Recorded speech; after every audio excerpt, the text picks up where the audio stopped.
여기는 어쩔 수 없어. 뭐 난이도가 높진 않고요.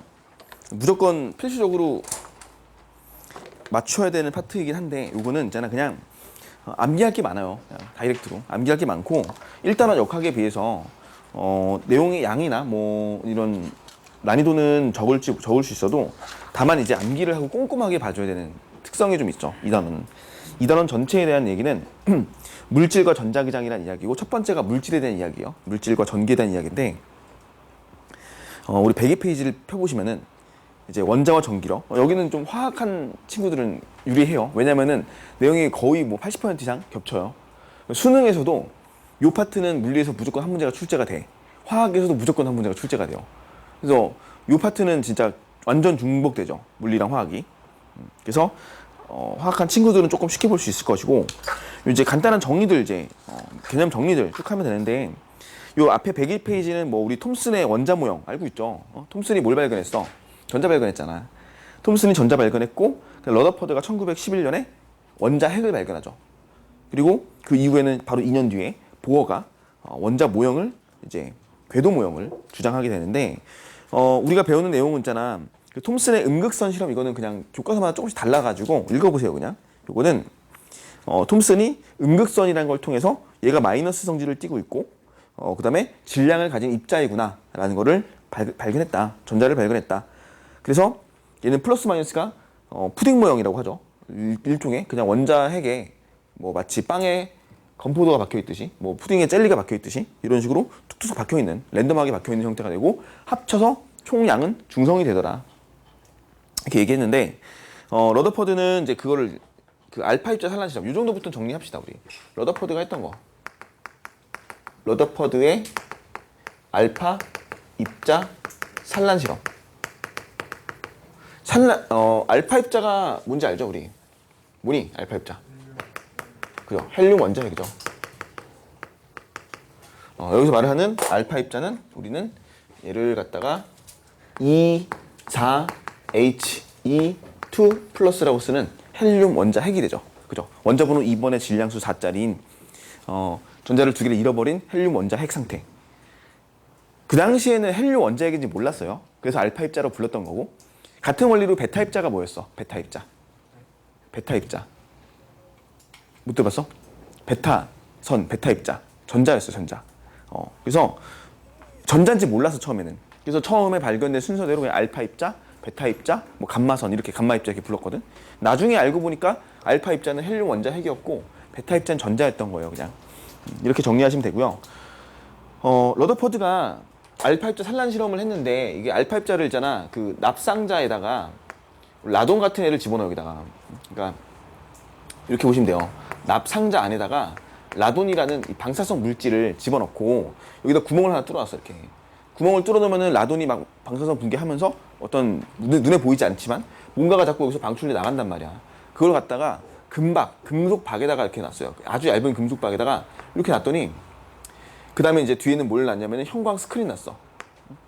그 스크린을 놓고요, 형광 스크린. 그러니까 전자가 딱 뭐 알파 입자나 뭐 어떤 입자가 닿으면은 불이 들어오는 스크린이야, 그냥. 그러니까 뭐 형광색으로, 그러니까 불 다 꺼놓고 이제 계속 이 스크린만 쳐다보는 거야. 그러니까 알파 입자가 분명히 여기서 계속 나간단 말이야, 여기서. 그래서 봤더니 거의 대부분의 알파 입자들은 여기를 그냥 통과해요, 그냥 다 여기 도달한단 말이야. 형광 스크린에 점이 찍히는데, 아주 일부의 그 애들은 좀 벗어난 위치에 찍히는 거고, 또 얘를 이제 원형으로 둘러놨을 때는 아주 일부 애들이 반대편까지 튀어나간다는 얘기죠. 이런 걸 발견해요, 이런 현상을. 그래서 이제 이게 어떤 식으로 해석을 하냐면은, 이게 분명히 요 금속 박이 이렇게 두껍게 있다고 친다면은, 이 안에는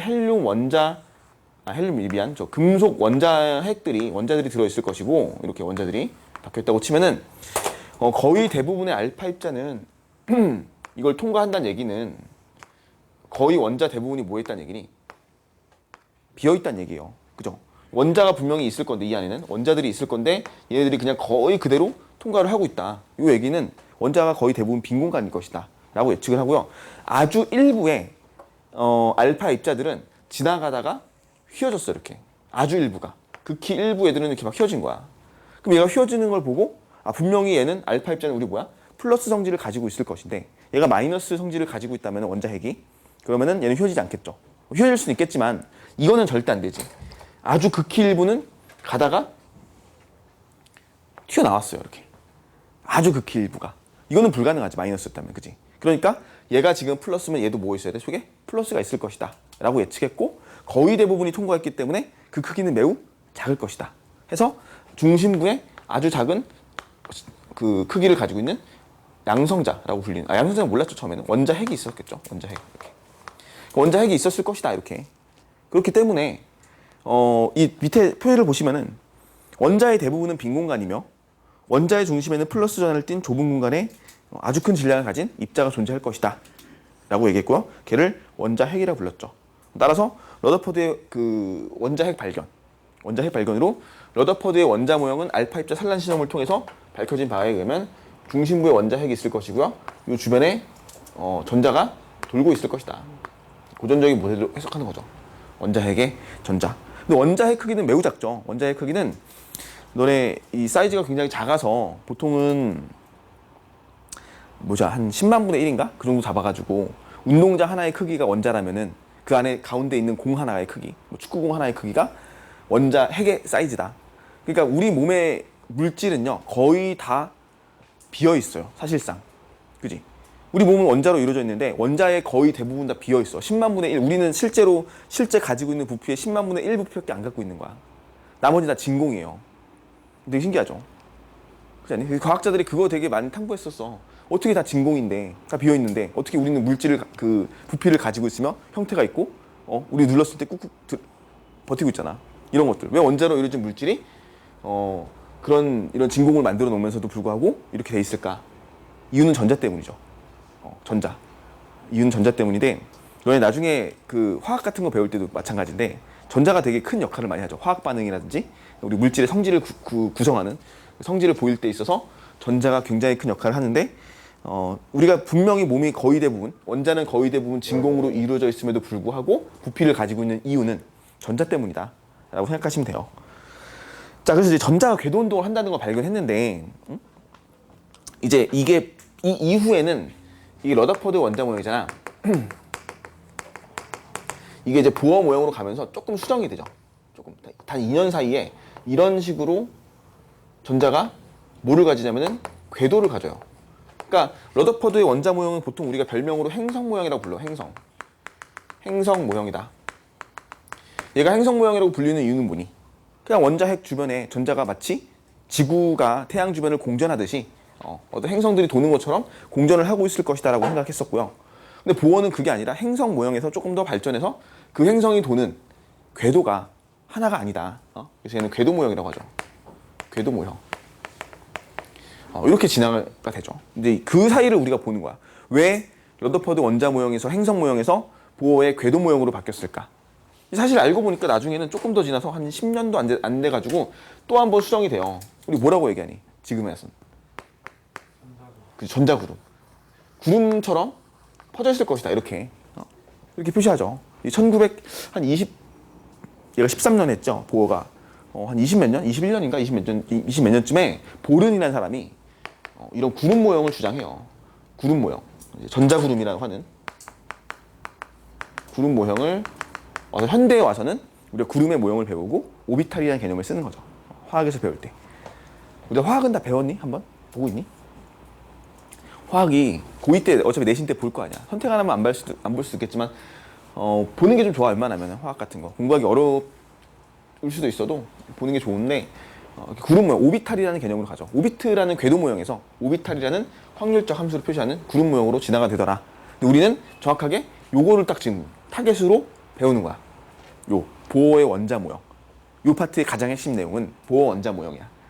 그래서 요 얘기를 다음에 정리할 거고 지금 좀 이따가 그 다음에 이제 마무리를 좀 하면은 103페이지에 이게 좀 부가적인 얘기를 좀 더 할게요. 103페이지에 보시면은 전하, 뭐 전기력 이런 말 나와 있잖아. 기본적인 정리예요, 정리. 그래서 우리가 이따 볼 거는 보어의 원자 모형, 궤도 모형이지만 지금은 마무리를 좀 하고 가면은 전하라는 게 있어요. 전하라는 거는 전기적 성질이죠. 그래서 전하는 성질, 플러스 성질, 전하와 마이너스적 성질, 마이너스 전하가 존재한다. 이렇게 하시면 되고요. 그 전하의 양, 전하를 전기적 성질을 양으로 표시하는 걸 우리는 전하량이라고 얘기하고요. 기호는 Q라고 써. 단위는 사람의 이름을 갖다 붙여서 C라고 쓰고요. 쿨롱이라고 해요. 전하량, 쿨롱. 사람 이름이야, 쿨롱. 그래서 물질이 가지고 있는 전하의 양, 전기적 성질의 양을 우리는 전하량이다 라고 얘기해요. 요거는 있잖아, 중3 때 배웠죠? 이거 아마? 그지? 중3 때 학교에서 이런 전류에 대한 정의를 할 때 배울 거예요. 아마.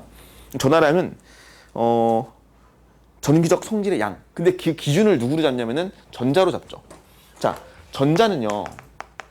전자 하나는 우리가 2라고 쓰고 기호를 얘가 가지고 있는 하나의 크기, 전하량의 크기는 1.6 곱하기 10의 마이너스 19승 쿨롱이야. 외울 필요는 없어요, 이거는. 근데 굉장히 작다. 전자 하나가 가지고 있는 전기적 성질의 양은 매우 작다. 그래서 요거 하나로 우리가 계산하기 되게 어렵잖아. 마이너스 19승이니까. 그래서 이거를 우리가 계산을 하려면은 전류 같은 거 계산할 때 계산하기 위해서 여기에다가 이 전자의 이 전하량 이만큼의 크기, 요만큼의 크기에다가 곱하기 6.25 곱하기 10의 18승을 해주죠. 그러면 얼마가 나오냐면 정확하게 1이 나오죠. 두 개를 곱하면 6.25 곱하기 10의 18승만큼을 곱해주면은 1이 나와요. 그래서 이걸 1 쿨롱이라고 정의를 해요. 그냥 전하량은 기본적으로 전자 갖다 쓰지만 실제로 우리가 계산할 때는 쿨롱을 1 쿨롱, 2 쿨롱, 3 쿨롱 이렇게 얘기한다고. 그리고 우리는 이렇게 정의를 했어요. 전류라는 거는 우리 기호를 I라고 쓰죠. 전류는 시간 동안, 단위 시간 동안 이동하는 전하의 양으로 정의하자. 따라서 봐라. 우리 1암페어의 정의는요. 1암페어. 1초 동안 1 쿨롱만큼의 전하가 지나갈 때. 즉 1초 동안 전자가 6.25 곱하기 10의 18승계만큼의 전자가 지나갈 때를 1암페어라고 정의합시다. 라고 약속한 거죠. 이거는. 이런 정리가 있어요. 정의. 그리고 이 전자 하나의 전하량은 당연히 양성자 한 개의 전하량과 같겠죠. 양성자는 플러스 1, 전자는 마이너스 1 놓잖아. 보통. 그 마이너스 1이라는 크기는 이거였다는 거죠. 이거. 되게 작아요. 그 전기력. 전기력은 뭐야? 인력, 청력 작용하는 거 알고 있잖아. 플러스 마이너스 잡아당기는 힘. 보시면 쿨롱의 법칙 나와 있어요. 쿨롱이라는 과학자가 처음으로 전기력에 대한 이야기를 했어. 근데 이거를 우리가 조금 부연 설명을 좀 해볼게. 봐봐. 자, 이거를 하기 전에 만율력을 좀 이해하고 싶으면 좋아. 만율력.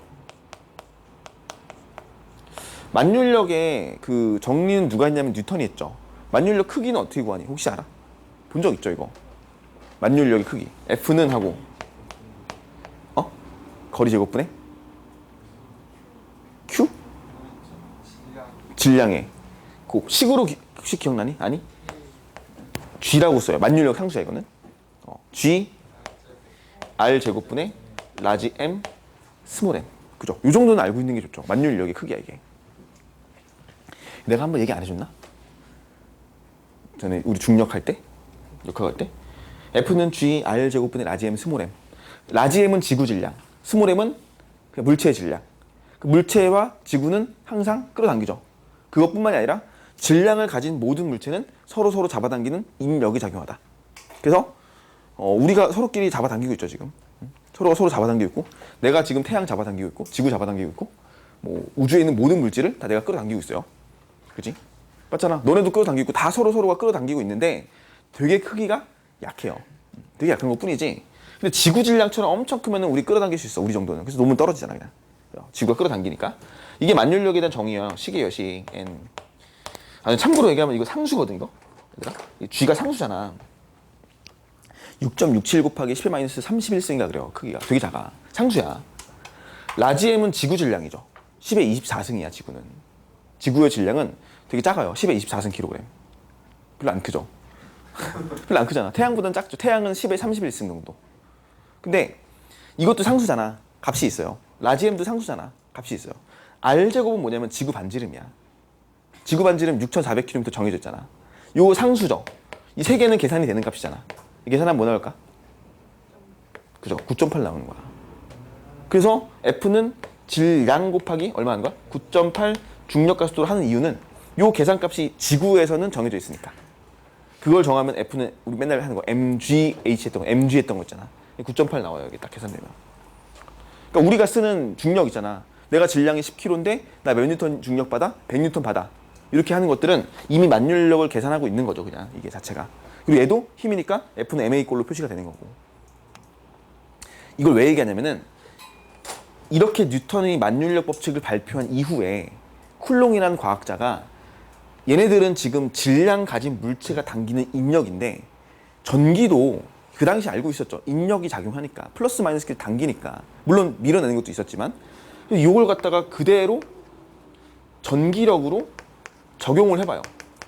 그대로 질량이 만약에 1kg, 1kg고 뭐 얼마면은 힘의 크기 계산되니까 거리 제곱의 반비라는 계산이 되니까 이걸 갖다가 그대로 전하량을 갖다가 집어넣어서 계산해봐. 그러니까 거의 뭐 때려 맞춘 거죠 그냥. 이런 식이 있는데 이걸 한번 여기다 써볼까? 이렇게 해봤던 거야. 그랬더니 맞아 떨어져요 계산이. 그래서 어떻게 되냐면 전기력은 F는 K라고 하는 상수가 붙어. 그 다음에 거리 제곱의 반비라고요. 두 전하의 크기에 비례해. Q1, Q2 이렇게. 전하량의 곱에 비례해요. 그러니까 두 전하의 곱한 다음에 거리의 제곱에 나누어주면은 상수 K고요. 똑같은 전기력 크기를 잡아당기는 인력 크기를 계산할 수 있었던 거지. 그대로 끼워 맞추니까 그대로 맞아요. 대단하지? 끼워 맞춘 거니까. 그래서 엄청난 발견을 하죠. 전기력에 대한 크기를 정의하는 방법. 참고로 요 K 값은 10의 9 곱하기 10의 9승이거든. 얘 아까 내가 상수 얼마나 했냐면 대충 31승이라 그랬잖아. 얘는 상수가 10의 9승이거든. 의미가 뭐냐면은 전기력이 만율력보다 크기가 어마어마하게 크지. 크지. 얘는 마이너스 몇 승인데 얘는 상수가 10의 9승이잖아. 전기력은요. 만율력보다 힘이 한 정확하게 같은 거리 놓고 계산하면은 한 10몇 승 더 커. 힘의 크기가 훨씬 더 커요. 힘의 크기가. 중력은 진짜 작은 힘이거든. 엄청 작은 힘이고 전기력은 엄청나게 큰 힘이야. 참고로 이 정도는 알아놨으면 좋겠어. 그래서 우리가 자연에 존재하는 모든 힘을 얘 전기력을 1로 봤을 때 얘는 진짜 작은 힘이야. 만율력은. 중력은. 전기력이 엄청 큰 힘이구나 라고 알면 될 것 같고 전하량의 곱에 비례하고요. 거리 제곱에 반비례한다. 이 정도 알아놓으시면 되겠죠. 그거를 우리가 104페이지 넘어가 볼까? 104페이지 넘어가 보면은 전기력의 크기 이렇게 하면서 F는 K, R 제곱분의 Q1, Q2라고 되어 있죠. K 값은 쿨롱 상수라고 불리는 상수인데 8.99 곱하기 10의 9승 진공 중에 단위가 뉴턴 미터 제곱 퍼 광속의 제곱인데 몰라도 되고요. 이거는 광속이 미안 쿨롱의 제곱. 근데 이렇게 정리해 놓으면 된다 그냥. 아예 몰라도 돼요. 상수는. 또 하나의 특징은 만율력은 작용 범위가 거리의 제곱의 반비라고요. 쿨롱 법칙, 쿨롱 힘 전기력도 거리의 제곱의 반비라니까 두 힘은요. 작용하는 범위가 무한대야. 무한대. 얘는 무한대에서 작용해요. 알겠죠? 참고로 기억해 놓으세요. 그냥. 만율력과 전기력의 특징이야. 역제곱 법칙이라고 해요. 얘네들을. 거리 제곱의 반비라는 식의 형태를 가지는 힘들은 작용하는 범위가 무한대이기 때문에 내가 지금 현재 태양에 있는 양성자, 중성전자 이런 걸 끌어당기고 있어. 전기력으로. 내 몸에 있는 원자들이. 그죠? 우주에 있는 모든 입자들은 서로 만율력 작용하고 서로 전기력 작용해요. 이렇게 생각하시면 돼요. 그래서 104페이지 3번을 보시면은 원자핵과 전자 사이에 작용하는 전기력. 다 알고 있잖아, 이거는. 그지? 따라서 잘 봐. 원자핵이 있고요. 전자가 있는데 얘가 원운동을 하고 있어요, 이렇게. 원궤도를 가지고 자, 봐. 원 운동을 하고 있다. 그러면 내가 잡아당기는 전기력이 요렇게 전기력 크기는 같고 방향은 반대인 힘이 작용할 것이고 작용 반작용 관계로. 근데 둘은 지금 분명히 힘을 작용하고 있기 때문에 서로 끌어당겨줘야 되는데 실질적으로 양성자는 전자보다 질량이 훨씬 크죠. 그래서 양성자가 끌려갈 리는 없고 원자핵이 전자가 끌려가야 되는데 그치? 끌려가지 않고 있지 실제로. 버티고 있단 말이야. 그러면은 자 봐봐. 얘네들은 분명히 둘이 힘을 받고 있죠. 그럼 이걸 우리가 무슨 운동이라고 얘기하냐면 등속 원운동이라고 얘기할 수 있죠. 맞니? 우리 역학 배울 때 배웠던 내용인데 등속 원운동은 성질이 두 가지 성질을 가지고 있어. 첫 번째, 두 번째 해가지고. 얘는 등속도를 얘기하는 거니 등속력을 얘기하는 거니. 얘는 속도가 바뀌어 안 바뀌어? 바뀌죠. 왜 속도가 바뀌니? 방향이 바뀌니까. 그죠? 그래서 얘는 여기다 이렇게 쓸게요. 가속운동이야. 첫 번째. 얘는 가속도를 가지고 있어요. 왜? 힘을 받았잖아 지금. 힘을 받으면은 분명히 뭐가 변해야 돼? 힘이 작용하면 두 글자가 변해요. 뭐가 변해? 속도가 변하죠. 즉 가속도가 있어야 돼. 그치? 하지만 얘는 한 바퀴 도는데 걸리는 시간이 계속 뭐야? 같아요. 일정하게. 등속력 원운동이죠. 우리 시계 같은 운동 생각하시면 돼요. 등속 원운동은 시계 운동 생각하면 돼. 시계가 한 바퀴 도는데 걸리는 시간은 같죠. 계속. 그죠? 한 바퀴 도는데. 따라서 얘는 가속도를 가지고 있어야 되고 주기성을 가지고 있어요. 주기가 있어요. 주기. 한 바퀴 도는데 걸리는 시간이 계속 일정하다. 그래서 가속 운동이고요. 주기 운동이다. 등속 원운동의 특징이에요. 그럼 원자핵도 전자 주변을 돌고 있는데 얘가 원운동이니까 등속 원운동이니까 가속도를 받고 가속도 운동하는 거야 지금. 속도 안 빨라지고 아주 속력 안 빨라지고 속도만 일정하게 가속도가 있다. 이렇게 기억하시면 돼요. 그래서 얘는 반드시 얘기할게. 가속도가 존재한다. 분명히. 그 가속도는 속력이 빨라지는 것만을 얘기하는 게 아니다. 됐죠? 이렇게만 정리해 놓으실게요. 자, 스펙트럼은 좀 이따 넘어가서 하고요. 105페이지의 스펙트럼은 106페이지에 있는 원자의 에너지 준위를 먼저 할게.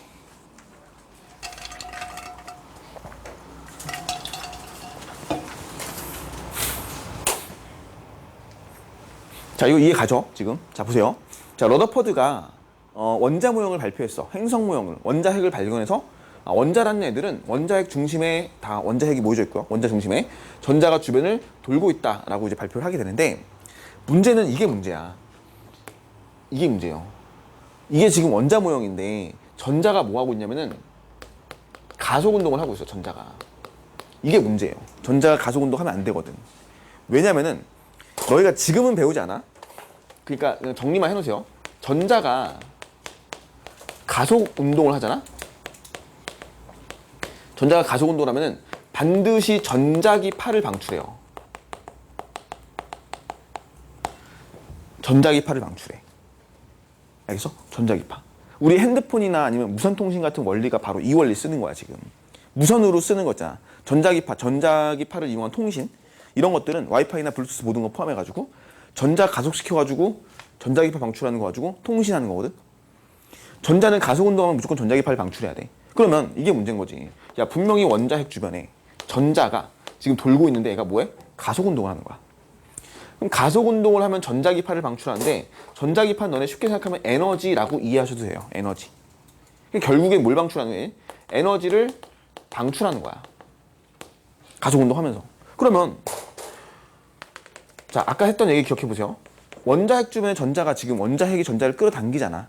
끌어당기는데 얘가 안 끌려가죠. 왜 안 끌려갈까? 버티고 있는 거야. 에너지를 가지고 있어 얘는 전자가. 이른바 뭐 운동 에너지도 있을 거고요. 포텐셜 에너지도 있을 거야. 포텐셜 에너지. 전자는 혹시 기억나나? 우리 내가 보존력 얘기하면서 보존력 종류가 4종류 있었는데 기억나니? 중력, 만율력, 전기력, 탄성력. 그죠? 4개 있었어. 그러니까 보존력 중에 전기력이 포함돼요. 보존력은 뭘 만드는 힘이니? 역학적 에너지를 보존시키죠. 역학적 에너지를 보존시킨다는 얘기는 포텐셜 에너지를 만들 수 있다는 얘기야. 그래서 얘는 포텐셜 에너지를 만들어줘요. 원자핵이 전자를 당기는데 전자가 버티고 있다는 얘기는 그만큼의 포텐셜을 가지고 있기 때문에 그래요. 그래서 얘는 버티고 있어. 근데 에너지를 방출시켜버렸잖아? 에너지가 방출되면은 에너지를 잃었죠. 결과적으로. 그러니까 어떻게 돼?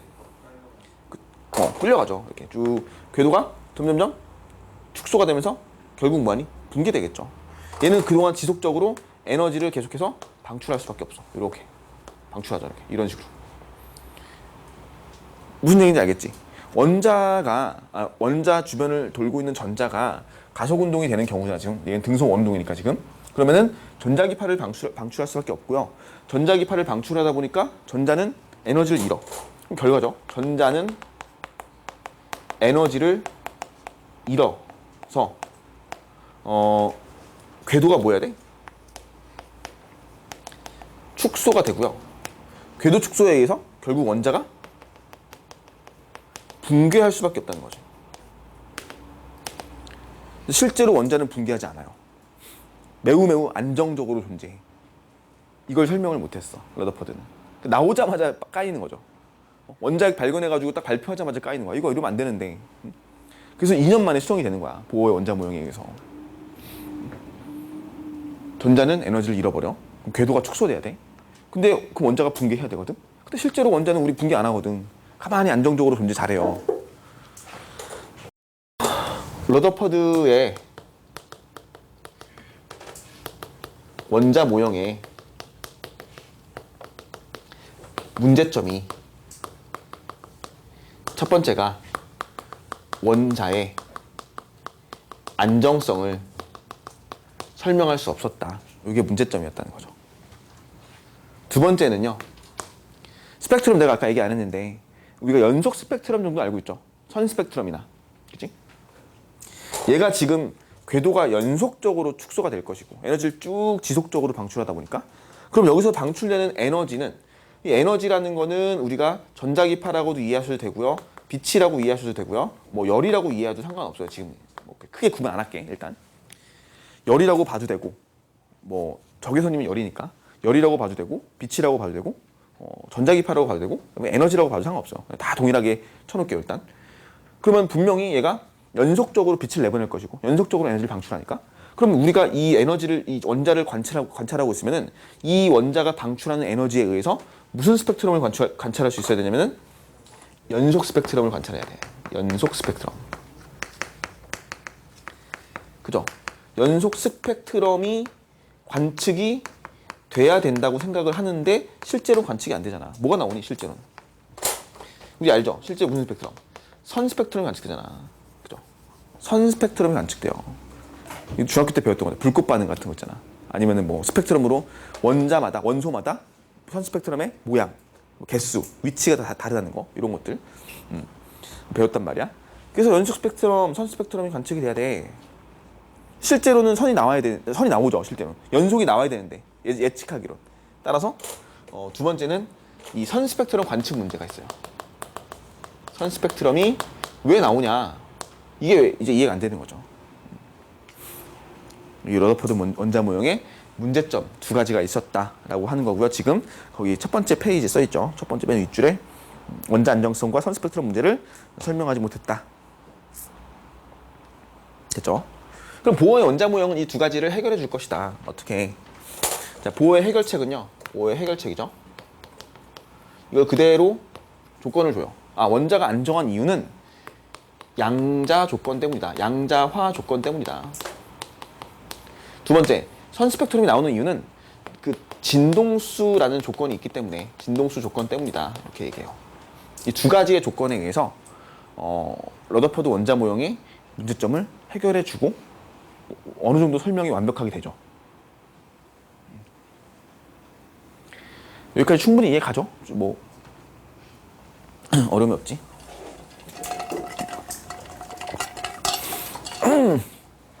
목이 또 아프기 시작했어. 이게 큰일이네 이게. 좀만 약을 안 먹고 좀만 관리 안 하면은 금방 바로 아프네. 자, 됐죠? 러더퍼드 원자 모형. 그러면은 이제 그 얘기를 좀 해볼게요. 너네가 좀 배경 지식을 좀 얘기할게. 이게 양자화란 말을 혹시 알고 있니? 양자화? 되게 많이 쓰는 말인데 요새 양자역학, 양자물리. 저번에 영화가 개봉돼서 양자역학이라는 영화를 딱 개봉이 됐더라고. 이거 봐야겠다고 생각했는데 보니까 아니야. 무슨 사랑 얘기인가? 뭐 이상한 얘기죠. 난 이건 줄 알았어. 양자역학 얘기, 물리 그 얘기인 줄 알았거든. 양자역학 되게 많이 들어봐요. 그지? 하다못해 영화를 봐도 우리 양자역학을 모르면 영화가 이해가 안 돼. 앤트맨 같은 거 봐봐. 그지 않니? 엔드게임, 어벤져스 엔드게임을 보는데 양자역학을 모르면 이해가 안 되지 않나? 그거? 그지 않아? 너는 다 이해가 되니 그거? 양자역학의 그 관점에 대해서 생각하고 혹시 앤트맨 2를 봤니 혹시? 어벤져스? 잘 안 좋아하나? 나는 어벤져스 되게 좋아해가지고 되게 많이 보거든. 되게 많이 보고 내가 그 생각이 나요? 보면서? 뭐가? 보면서 나요? 양자역학이 돼? 네. 당연하지. 그거 보고 이해해야지 어떻게. 너는 그렇게 이해 안 했어 그러면? 얼마나 재밌겠어. 와, 아니 그래? 영화를 안 봤나? 진짜 알고 보면 재밌지. 아니 당연히 재밌죠. 근데 나는 진짜 난 좀 어벤져스 되게 좋아해가지고 아이언맨 특히 좋아해서 집에 피규어나 이런 거 되게 많아요. 피규어 막 아이언맨 있잖아, 슈트 이런 거 되게 많아. 헬멧도 있어. 내가 얘기하지 않았나 그때? 헬멧 있다고? 나 되게 이거 우한폐렴 심해지면 그거 쓰고 다닐 거야. 마스크보다 더 좋을 것 같아 그게. 하여튼 이거 몰라. 양자와의 개념 뭐니? 나눈다. 거의 비슷한 개념이요. 나눈다. 양자화란 말 들어봤어? 많이 생각해 봐야 돼. 이거는 요걸 알아야지 우리가 좀 이 보호의 그 해결을 좀 이해하실 수가 있어요. 양자화는 있잖아. 원래 되게 복잡한 의미고 말이 안 되는 얘기들 많은데 되게 너네 단순하게 이해시키려면 양자화라는 개념은요. 연속적인 개념을 연속적인 값을요. 불연속적인 값으로 취급하는 행위, 뭐 아니면 그런 관련된 모든 이야기들, 뭐 이런 것들을 우리는 양자화라 그래요. 되게 단순하게 얘기하자면 너네가 충분히 이해할 수 있을 만큼의 그 수준의 양자화라는 개념은 불연속적인 개념을 만들어주는 거야. 연속적인 값을. 그죠? 이걸 양자화라고 얘기해요, 보통. 되게 쉽게 말하면. 근데 이제 그 엔드게임에 나오는 양자역학은 너네 보면은 막 그 앤티맨의 원리는 알고 있니? 앤티맨의 원리? 이거 생각 안 해봤어? 걔가 왜 작아질까? 아니 생각 안 해봤어 진짜? 아니 앤티맨이 뭔지 알죠? 나만 알고 있는 거 아니지? 너네 다 영화 엔드게임 봤죠? 혹시 안 본 사람? 진짜 안 봤어? 그래? 왜 안 봐? 재미가 없나? 그런 거? 뭐라고? 어벤져스 아예 안 봤어? 와 진짜? 그래? 어떻게 안 봤지? 왜 안 보고 싶어? 내가 이상한 건가? 이번에 어벤져스 한정판 DVD 나왔어요. 26장짜리 전체. 사셨어요? 그거 살려 못 샀지. 그 한정판이라서 한 70만 원 하더라고 그게. 내가 진작 알았다면은 그건 내가 DVD가 보든 안 보든 간에 소장용으로 가질만 하잖아. 그래서 하여튼 어떻게 안 봤지? 나 되게 신기하네. 나는 맨날 봐. 난 아직도 봐요 맨날. 그게 일상이야 그냥. 내가 이상한 건가?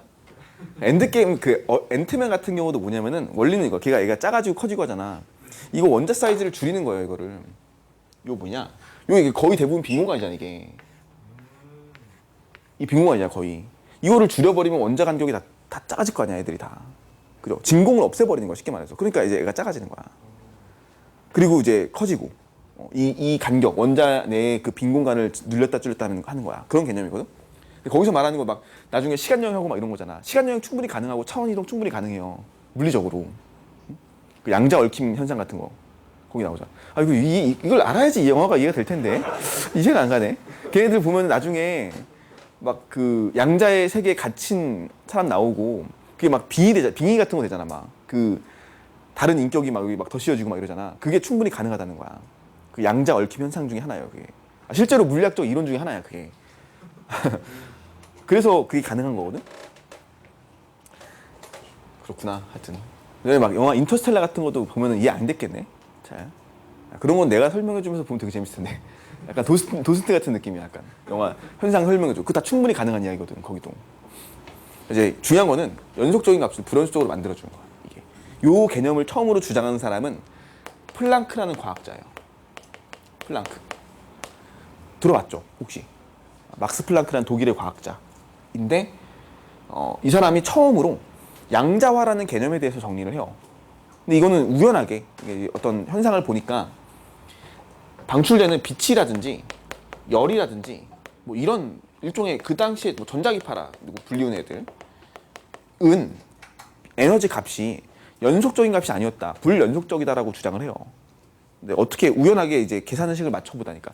그러니까 플랑크는 자기가 알고선 설명한 게 아니라 이렇게 돼야지만 수식이 설명되는 거야. 현상이 설명이 되는 거야. 그래서 그냥 대충 때려맞춘 식을 만들어요. 그냥 자기는 그 뜻이 이런 양자역학에 관련된 이야기로 갈지라고는 전혀 상상도 못했고 단순하게 때려맞죠. 이런 빛이나 열 같은 전자기파들의 에너지는요, 온도와 같은 연속적인 개념이 아니다. 온도는 우리가 10도에서 11도로 가려면 반드시 중간값이 거쳐지잖아. 그치? 근데 양자 개념은요, 그런 개념이 아니라 에너지, 그러니까 열 에너지나 이런 것들은 HF, 즉 진동수에 비례하는 양자화되어 있는, 딱 정해져 있는 불연속적인 값이야. 딱딱 끊어져 있어. 정수배로. 뭐 1, 2, 3, 4 이렇게 끊어져 있는 거야. 1.2배, 1.5배 이런 거 없는 거야 그냥. 그럼 이제 자 봐. h라는 값은요. 되게 중요하다. 이거 너네 이거를 잘 기억해 놓는 게 3단원에 나중에 또 쓰거든 이거를. 이 내용을. 그러니까 꼭 잘 기억해 두세요 이거는. h라는 값은 6.63 곱하기 10의 마이너스 34승 줄세크야. 단위도 이상하죠. 줄세크. 에너지에다 시간 곱한 개념이야. 에너지에 시간 어떻게 곱할까? 되게 신기하죠. 단위가 이래. 너무 크기도 작고 마이너스 34승. 상수 나중에 이제 밝혀졌는데 하여튼 간에 특정한 값의 진동수죠. 그 특정한 값이라는 게. 특정한 진동수에 해당하는 이 상수 곱해지고요. 이거 에너지를 바꿔주기 위해서. 그 다음에 n은 정수야. 무슨 말이냐면은 에너지는요. 빛 에너지 또는 열 에너지, 전자기파 에너지는 전부 다 진동수에 비례하는 크기로 양자화되어 있어. 정해져 있어요. 불연속적이야. 연속적인 값을 가질 수가 절대 없어요. 예를 들면은 만약에 단순한 계산 해볼게요. 그냥. 어떤 느낌이냐면은 플랑크 상수가 만약에 1이야. 만약에 10이라고 칠게요. 10. 그럼 진동수가 만약에 1이잖아? 그럼 얘는 에너지 얼마 가져야 돼? 10 가지는 거야 무조건. 근데 플랑크 상수가 10인데 진동수가 만약에 2가 됐어. 그러면 얘는 무조건 에너지가 얼마야? 20이 돼요. 그러니까 중간값을 가질 수가 없는 거야. 무슨 얘기인지 알겠어? 10과 20 사이의 값은 가질 수가 없어요. 아예. 딱 10 아니면 20으로 딱 정해져 버려 그냥. 이게 양자화의 개념이야. 대충 쉽게 생각하면은 이런 느낌인 거고 이거를 또 이제 비유를 하자면은 이런 비유를 해요. 우리 아파트에 살 때는 1층, 2층, 3층, 4층 살잖아 이렇게. 근데 아파트에서 혹시 2.5층에 산 사람 있니? 없죠. 2.2층 이런 거 가능해 불가능해? 불가능하죠. 그지? 2.5층 이런 거 불가능하잖아. 옛날에 영화 올드보이 보면 그거 나오는데 영화 올드보이 알죠? 2.5층 이런 거 가능하거든 그때. 중간 그 오빠님 근데 이상한 얘기만 하는 것 같은데 올드보이가 뭐야 무슨 뜻이야? 그 저기 최민식이 15년 동안 군만두만 먹으면서 갇히잖아. 아니 그 영화 모르냐? 되게 유명한 영화인데 최민식이 갑자기 납치를 당해. 15년 동안 감금돼요. 15년 동안 감금되는데 군만두만 먹여. 근데 그거 보고 깨달았어. 아 군만두는 완전 식품이구나. 군만두만 먹고 어떻게 15년 동안 살 수 있냐? 아무 그거 없이. 군만두만 15년을 먹여요 그냥. 근데 그거야. 갇혔어 그냥. 왜 갇힌지 이유도 없고 그냥 갇힌 거야 그냥 15년 동안. 갑자기 납치돼가지고. 어느 날 갑자기. 그래서 그거 이제 15년 뒤에 깨어나서 복수하는 영화잖아. 이게. 그 박찬욱 감독 영화가 그게? 그 복수 시리즈. 그잖아. 친절한 금자씨, 복수는 나의 것, 올드보이 이 세 개가 복수 시리즈 3세트 영화인데 근데 거기서 이제 그게 뭐냐면은 아파트가 1층, 2층, 3층이 있는데 이렇게 2층과 3층 같은 이 사이에 교묘하게 공간을 하나 더 만든 거야. 이렇게 여기다 감금시켜 놓은 거야. 여기다가. 그래서 절대 이 존재를 알 수가 없었어 사람들이. 여기서 감금된 거야. 나중에 알게 되는데 뭐 3층, 4층 중간층인가? 딱 중간층에 여기다. 이렇게. 근데 이런 개념 없잖아. 우리 집에 이렇게 너네 이렇게 안 만들었잖아. 감금시켜놓고 그러지 않잖아. 그치? 우리 2층 아니면 3층에 살잖아. 그러니까 이건 마치 아파트의 층수는 뭐 돼 있다고 얘기하면 되는 거야? 정수로 양자화되어 있다고 얘기하시면 돼요. 아파트의 층수가 괜히 우리가 2층은 1.5층, 2.5층, 3.5층, 4.5층 이렇게 안 만들잖아. 그런 개념이에요. 연속적인 값, 뭐 예를 들면 실수 같은 애들을 양자화시키면 정수가 되는 거야. 이런 느낌이죠. 충분히 이해 가죠? 양자화 개념은 이런 뜻이야. 그래서 되게 중요한 말은 양자화란 말과 요 에너지가 양자화되어 있구나. 이거 되게 중요한 말이니까 반드시 기억해 놓으세요. 요거는 다시 한번 쓰니까 우리가 뭐 양자역학에 대한 얘기를 배우자는 게 아니고 단순하게 그냥 빛의 에너지, 빛 에너지, 열 에너지 뭐 이런 애들은 진동수에 비례하는 특정한 크기를 가진다. 항상 상수 H 몰라도 되고요. N도 몰라도 돼. 우리 책에는 식 그냥 단순하게 이렇게 표현할 거야 아마. E는 F에 비례한다. 에너지는요, 빛 에너지는요, 열 에너지는요, 진동수에 비례해요. 이게 플랑크의 양자설이야. 플랑크의 양자설. 이게 언제 나왔냐면은 1900년에 나와요. 1900년. 1900년에 플랑크 양자설이 나오고 이거를 가지고 보어는 이 내용을 토대로 이 러더퍼드 원자 모형을 수정해주는 이런 요 해결책, 양자화 조건을 그대로 갖다 쓰는 거고 또 누가 또 그걸 쓰냐면은 아인슈타인이 또 이 양자설을 갖다 그대로 적용해서 광전효과라고 하는 1905년에 발표하는 광전효과 이론에 또 써요. 아인슈타인은 그걸로 노벨상 받았고 너네 3단원에서 그게 내용이 나와요. 그러니까 그때 다시 한번 또 배울 거야. 요거 여기. 그래서 플랑크 양자설이 나왔다. 자, 그럼 이제 본격적으로 얘기해보자. 자, 봐봐. 보어는요, 양자화 조건을 어떻게 적용한 거냐면은, 야, 원자 핵 주변에 전자가 도는데, 그냥 무작정 돌다 보니까 얘가 계속 가속운동하고 전자기파 방출해가지고 축소가 되니까 충돌할 거 아니야. 근데 그게 아니라, 이렇게 말을 해요. 자, 이 말의 의미를 잘 봐. 전자가 가질 수 있는 에너지 값은 양자화되어 있다.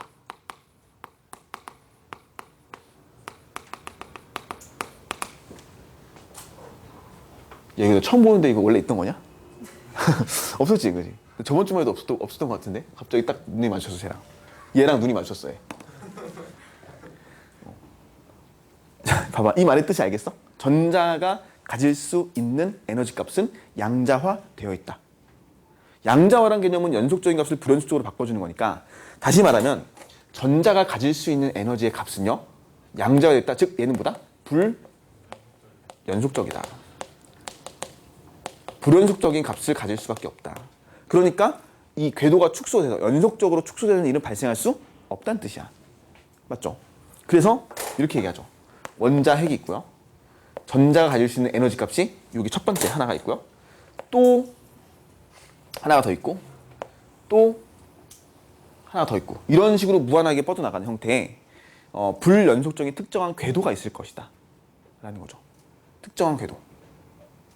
그럼 전자는 여기에 존재하던지요, 또는 여기에 존재하던지요, 또는 여기에 존재하던지 이런 식으로 딱 끊어져 있는 어떤 뭐 연속적으로 아무데나 존재할 수 있는 게 아니라 마치 아파트 층수처럼 1층에서 2층에 넘어가는 것처럼 중간에 1.2층, 1.3층 이런 건 없고요. 무조건 여기 아니면 여기 아니면 여기 아닌 형태로 불연속적인 값을 가질 수밖에 없다라고 하고, 이렇게 이 불연속적인 값을, 이 에너지 값을, 전자가 가질 수 있는 요 에너지 값을요, 우린 편하게 에너지 준위라고 이해하시면 돼요. 준위. 영어로는 레벨이다. 레벨. 에너지 레벨. 전자의 레벨이요. 전자의 에너지 레벨. 이렇게 생각하시면 좋아. 뭐 얘가 이제 전자가 레벨을 파는 거야, 그냥. 레벨 1에서 2로 올라가고 3으로 올라가고. 그치? 그럼 자, 봐봐. 얘가 레벨 1이고 2고 3인데 그 레벨을 우리는 주양자수라는 말을 붙여서 써요.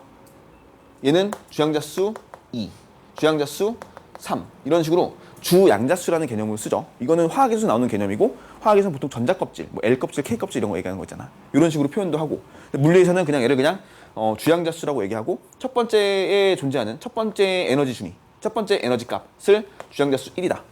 두 번째 에너지 값을 주양자수 2, 세 번째 에너지 값을 주양자수 3이라고 그냥 정의해요, 그냥.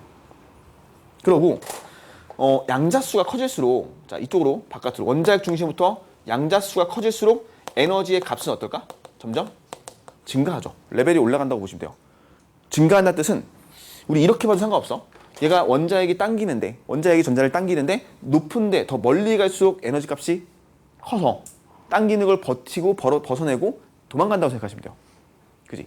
원자핵이 당기는데도 불구하고 얘가 멀리 갈수록 도망갈 수 있어 라고 생각하시면 돼. 근데 이거를 지금 몇 시니? 37분이죠. 자, 자리가 없으니까 여기까지만, 에너지 준위까지만 설명하고 쉬었다 할게. 자, 봐. 요 얘기는 좀 다시 이따 하고, 원자핵으로부터 멀어지면 멀어질수록 에너지 값이 커진다는 뜻은 이렇게 이해하시면 좋아. 자, 봐. 아까 내가 전기력 얘기 좀 할게요. 다시. 플러스 원자핵이 있는데 여기다 전자를 딱 놨어요. 원자핵이 전자 끌어당기지. 그지? 끌어당겨서 끌려가요. 1, 2. 맞죠? 원자핵이 움직이지 않고 전자가 끌려갈 거라고. 근데 좀 더 멀리 떨어져 나서 전자를 딱 놨단 말이야. 그래도 끌려가지. 끌려는 가요. 힘은 약하겠지만. 끌려는 간다는 얘기는, 얘를 놨더니 자꾸 끌려간다는 얘기는 얘가 무슨 에너지를 가지고 있다는 얘기니? 포텐셜 에너지를 가지고 있다는 뜻이죠. 마치 이렇게 생각하시면 돼요. 여기다가 지면인데 질량이 m인 물체를 놨더니 얘가 떨어져요. 질량이 m인 물체를 놨더니 또 떨어져. 그치? 얘가 떨어져서 끌려가는 이유는 뭐니? 중력이 당겨서죠. 그럼 우리가 그 지난 시간에 뭐라고 표현했어? 포텐셜 에너지가 있었다고 얘기했지. 중력이 당기는 에너지, 중력이 만들어준 갚을 에너지. 그래서 얘는 포텐셜이 이만큼 있으니까 끌려가는 거고, 얘도 포텐셜이 이만큼 있으니까 끌려가는 거거든. 그럼 만약에 여기다가 이렇게 딱 놨어. 끌려가 안 끌려가? 안 끌려가죠. 왜 안 끌려가니? 포텐셜이 0이니까. 따라서 이 지면은 포텐셜 에너지가 0인 지점이죠. 자, 이걸 그대로 생각해봐. 플러스는 이 원자핵은 중력과 같은 보존력이에요. 전자를 놨더니 끌려가. 뭐가 있어서? 뭐가 있어서? 똑같이 해봐. 포텐셜이 있어서. 여기다 놨더니 끌려가. 뭐가 있어서? 포텐셜이 있어서. 즉 얘는 포텐셜을 가지고 있단 말이야 분명히. 그러면 얘와 같은 상황을 만들어줄게. 포텐셜이 0이면은 안 끌려가거든. 그러면은 얘가 1, 2 가면 갈수록 더 잘 끌어당기겠지. 그지? 언제 가야 돼? 어디까지 가야 돼? 더 멀리 가야 돼. 근데 얘는 작용하는 범위가 뭐라 그랬니 아까? 무한대라 그랬죠. 그럼 어디까지 가야 안 끌려가니? 쭉 가서 거리가 무한대가 되는 지점까지 가잖아? 그럼 얘는 더 이상 끌려가지 않고 멈춰 있어요. 즉 포텐셜이 얼마야? 0이 되는 거야. 여기서. 얘는 이런 개념이 들어가. 맞지? 그러니까 잘 봐. 분명히 플러스에서 내가 당기니까 이쪽으로 가면은 포텐셜이 감소. 이쪽으로 하면 포텐셜이 증가하는 방향이야. 우리 보존력 설명하면 좋겠는데 내가 다 빼고 할게요. 그 보존력에 대한 얘기를 나중에 고3 때 정도 배우면 되겠다. 근데 이게 개념이 있어요. 이렇게. 얘가 놓으면은 마이너스 가죠. 끌려가. 놓으면은 끌려가. 놓으면은 끌려가. 언제 안 끌려가? 무한대까지 가면 안 끌려가요. 그때 전자는 에너지를 포텐셜 에너지를 무한대까지 갔을 때 0의 값을 가져야 돼. 이해하죠? 요 개념이랑 똑같아. 여기서 포텐셜이 0이었잖아 지금. 안 끌려가는 지점. 얘는 여기가 포텐셜이 0이 되는 지점이야. 따라서 최대값을 가져야지 0이거든. 그럼 내부 값은 전부 다 뭐니? 내부는 에너지가 전부 다 뭐야? 다 마이너스 에너지죠. 마이너스 에너지 값을 가져야 돼. 최대값이 0인 거야 지금에는. 맞지? 그러니까 원자핵으로부터 전자를 무한대로 끌어놔야지만 안 끌려가고 가만히 서 있어. 그게 기준점이야. 포텐셜 0인 거야. 그럼 분명히 이쪽으로 할수록 에너지가 커져야 되거든. 커져서 0이 됐으면은 이 내부 값은 전부 다 마이너스 값이죠. 얘랑은 좀 다르지. 얘랑은 달라가지고 포텐셜 값이 이렇게 돼요. 원래 이거는 적분해가지고 계산하는 게 있는데 응? 적분해서 하면 되는데 빼고 정리하시면 돼요. 이렇게 됐죠? 해볼까? 해보는 원하는 눈치인데? 아니니? 기범이가 눈빛으로 원하고 있어. 해주세요 이러고 나냐? 우리 그 봐봐. 힘 곱하기 거리잖아. 어? 힘 곱하기 거리가 뭐예요? 1 또는 포텐셜 에너지잖아. 여기다 그래서 뭐라고 했어? mg 곱하기 h 했던 거잖아. 이게 뭐야? 포텐셜 에너지. 이렇게만 할게. 얘도 마찬가지로 W인데 얘도 포텐셜 에너지 이렇게 쓸 수 있죠. 그지? 근데 사실상 mg는 일정하니까 그냥 h만 곱하면 포텐셜이 나왔거든 그냥. 근데 여기에 들어가는 말은 F는 전기력을 집어넣어봐. 전기력을 집어넣으면 전기력은 근데 거리에 대해서 변하는 값이요. 그죠? 거리에 변하는 값이기 때문에 일정하지가 않아. 그래서 F 곱하기 R을 할 때는 적분을 해줘야 돼. 다시 말하면 힘 곱하기 거리하면 포텐셜 에너지가 나올 것인데 힘 자리에다가 F는 K의 R 제곱분의 Q1, Q2를 집어넣으시고 곱하기 R을 하는 꼴이잖아. 근데 이 F가 지금 뭐야? 일정하지 않죠. 그래서 원래는 그냥 곱하면 돼. 근데 얘는 적분해줘야 되는 거야 원래는. 따라서 포텐셜 에너지를 구하려면은 인테그랄 F dR을 하시면 되고요. 몰라도 돼. F 자리에 이걸 집어넣으면은 적분이 돼서 나오는 결과물을 보시면은 이거 적분하면은 마이너스 K의 RQ1, Q2가 되거든. 적분 결과식이에요 이게. 적분하면은 요게 뜻이 뭐냐면은 무슨 뜻이니? 마이너스가 붙죠. 부호가. 이거는 전기력에 의해서 만들어지는 포텐셜 값은 마이너스 부호를 가져야 된다 항상. 이런 뜻이거든. 그래요? 이런 거 한 거야. 지금 뭐 한 거냐면은 얘가 힘이 거리 제곱에 반비례니까 이렇게 구해져. 그럼 얘가 힘 곱하기 거리 우리 그래프는 민넓이가 뭐였어? 민넓이가 1이었죠. 그러니까 이거 민넓이 구하고 싶은 거야. 너네가 여기 민넓이 구하려면 뭐 해야 돼? 적분해야 되거든. 그러니까 적분한 거죠 그냥. 그러면은 결과물이 이렇게 나와요. 따라서 전기력에 의한 포텐셜 에너지는 마이너스 KR분의 Q1, Q2가 나와. 마이너스가 붙어요 항상. 그러면 마이너스 값을 붙이는 이유에 대해서 설명이 되는 거죠. 이걸로 원래는. 그러니까 수학적으로 보면 더 볼 수 있는데 그러니까 너네가 이걸 뭐 몰라도 되니까 단순하게 내가 방금 한 설명 있죠. 여기 놓으면 끌려가, 놓으면 끌려가, 놓으면 끌려가. 그럼 언제 안 끌려가? 무한대까지 가면 안 끌려가.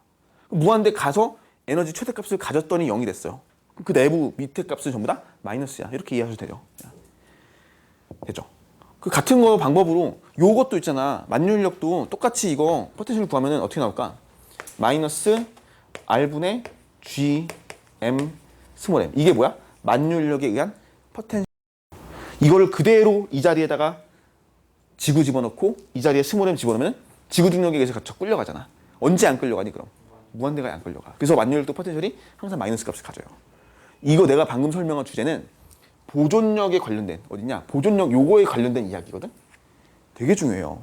너네 나중에 대학교 논술 볼 때 혹시나 물리를 논술 보고 싶으면은 이거 되게 잘 나온다고. 이 내용 되게 잘 나와요. 대학 논술에서. 되게 중요한 개념이고 가볍게 우리는 그냥 이런 게 있구나. 저런 의미가 있구나라고 알아놓으시면 되고요. 일단은 여기까지 정리해 놓으시고 쉬었다 갈게. 쭉 정리를 해봤는데 이제 결과적으로 어떤 얘기를 해야 되냐면 우리가 봐봐 뭐 이런 거예요. 결국 그 첫 번째 얘기만 했잖아. 계속해서 첫 번째 얘기가 뭐였냐면은 양자화 조건을 생각해보자. 양자화 조건은 무엇이었냐?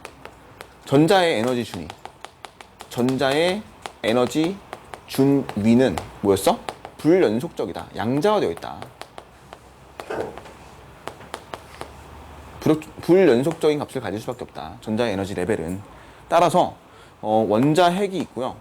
이제 이 정도만 이제 표시를 해주면 이렇게 주양자 수가 1, 2, 3 쭉쭉쭉 넘어가요. 이렇게 됐죠? 원자 핵으로부터 거리가 멀어지면 멀어질수록 양자수라는 값은 커지고요. 그지? 그에 따라서 가지는 에너지 값, 즉 에너지 준위도 뭐야 돼? 커져요. 이렇게 멀어질수록 에너지 값도 증가하더라. 에너지가. 그리고 전자는 양자화된 에너지를 가지고 있기 때문에 이 중간에 어느 애매한 위치에는 갈 수 없고요. 절대적으로 무조건 이 특정한 궤도라고 불리우는 이 궤도 안에서만 전자가 존재를 하게 되는 거죠. 이렇게. 이 안에서만. 그러면 이 안에서 존재할 때 전자는요. 이 안에 있을 때는 에너지를 방출하지 않아요. 이 궤도 안에 들어있을 때는. 이 궤도 안에 들어있을 때는 에너지를 방출하지 않고 매우 안정하다는 말이 실제로 진짜 안정하다는 뜻이 아니라 에너지 방출을 안 한다는 뜻이야, 그냥. 그래서 얘는 궤도에만 존재한다, 그냥. 자, 그래서 이제 106페이지에 있는 설명을 볼게요. 좀 정리할게. 보어의 원자 모형의 핵심 내용은 원자의 중심에 있는 원자핵을 중심으로 전자가 특정한 궤도에서 운동한다. 그리고요, 양자 조건이 뭐냐면 원자 속의 전자는 특정한 궤도에서 운동할 때 빛을 방출하지 않고 안정한 상태. 근데 여기서 안정하다는 말은 얘가 진짜 전자가 안정하다는 뜻이 아니라 에너지를 방출하지 않는다, 그냥. 이렇게 해석하세요. 안정과 불안정을 좀 오해하면 안 돼. 그냥 얘는 에너지 방출을 하지 않는다 정도만 이해하시면 돼요. 됐죠? 자, 그 다음에 1번은 전자의 궤도를 봤을 때 전자가 에너지를 방출하지 않고 안정한 상태. 여기서 말하는 안정도 그 안정이야. 존재하는 궤도는 양자수 n으로 나타내는데 이는 불연속적이고 원자에 가까운 것부터 1, 2, 3으로 나타낸다. 됐죠? 불연속적이다. 이게 핵심적인 내용이에요. 2번. 에너지 준위와 양자화는 양자수 n에 따라 전자가 가지는 에너지를 단계적으로 나타내는 것으로 에너지 준위라고 하며 전자는 양자수에 해당하는 에너지 값만을 가지는데 이를 에너지 양자화라 그런다. 불연속적이다. 이렇게 얘기하는 거고. 그 다음에 자, 이게 중요한 얘기죠. 자, 봐. 3번 넘어가고 3번은 알죠? 에너지 준위 커진다. 4번은 전자들이 낮은 에너지 준위에 놓여 있어서 가장 안정한 상태를 바닥 상태라고 얘기한다. 그러니까 진짜 안정이란 말은 어떤 상태를 얘기하는 거야? 바닥 상태를 얘기하는 거야. 그게 언제냐면은 안정한 상태들 중에서도 가장 낮은 상태, 즉 여기죠. 1번인 상태가 여기 우리가 뭘로? 바닥 상태라고 얘기하는 거죠. 바닥 상태. 가장 안정한 상태죠. 여기서는 가장 안정해 있어. 1번일 때. 그리고 전자가 에너지를 흡수해서 에너지를 흡수하면 더 높은 데로 올라갈 수 있겠죠. 그죠? 흡수해서 높은 상태로 가면은 들뜬 상태라고 하는 거죠. 그러니까 2번부터 시작하는 모든 상태를 전부 다 들뜬 상태라고 얘기하고 이 들뜬 상태는 안정할까 불안정할까? 얘는 불안정하죠. 그죠? 그러니까 불안정하니까 자꾸 안정한 상태로 돌아가려고 하는, 바닥 상태로 내려가려고 하는 성질을 가지고 있어요, 얘네들은. 그래서 여기에 있는 걸 우리가 안정.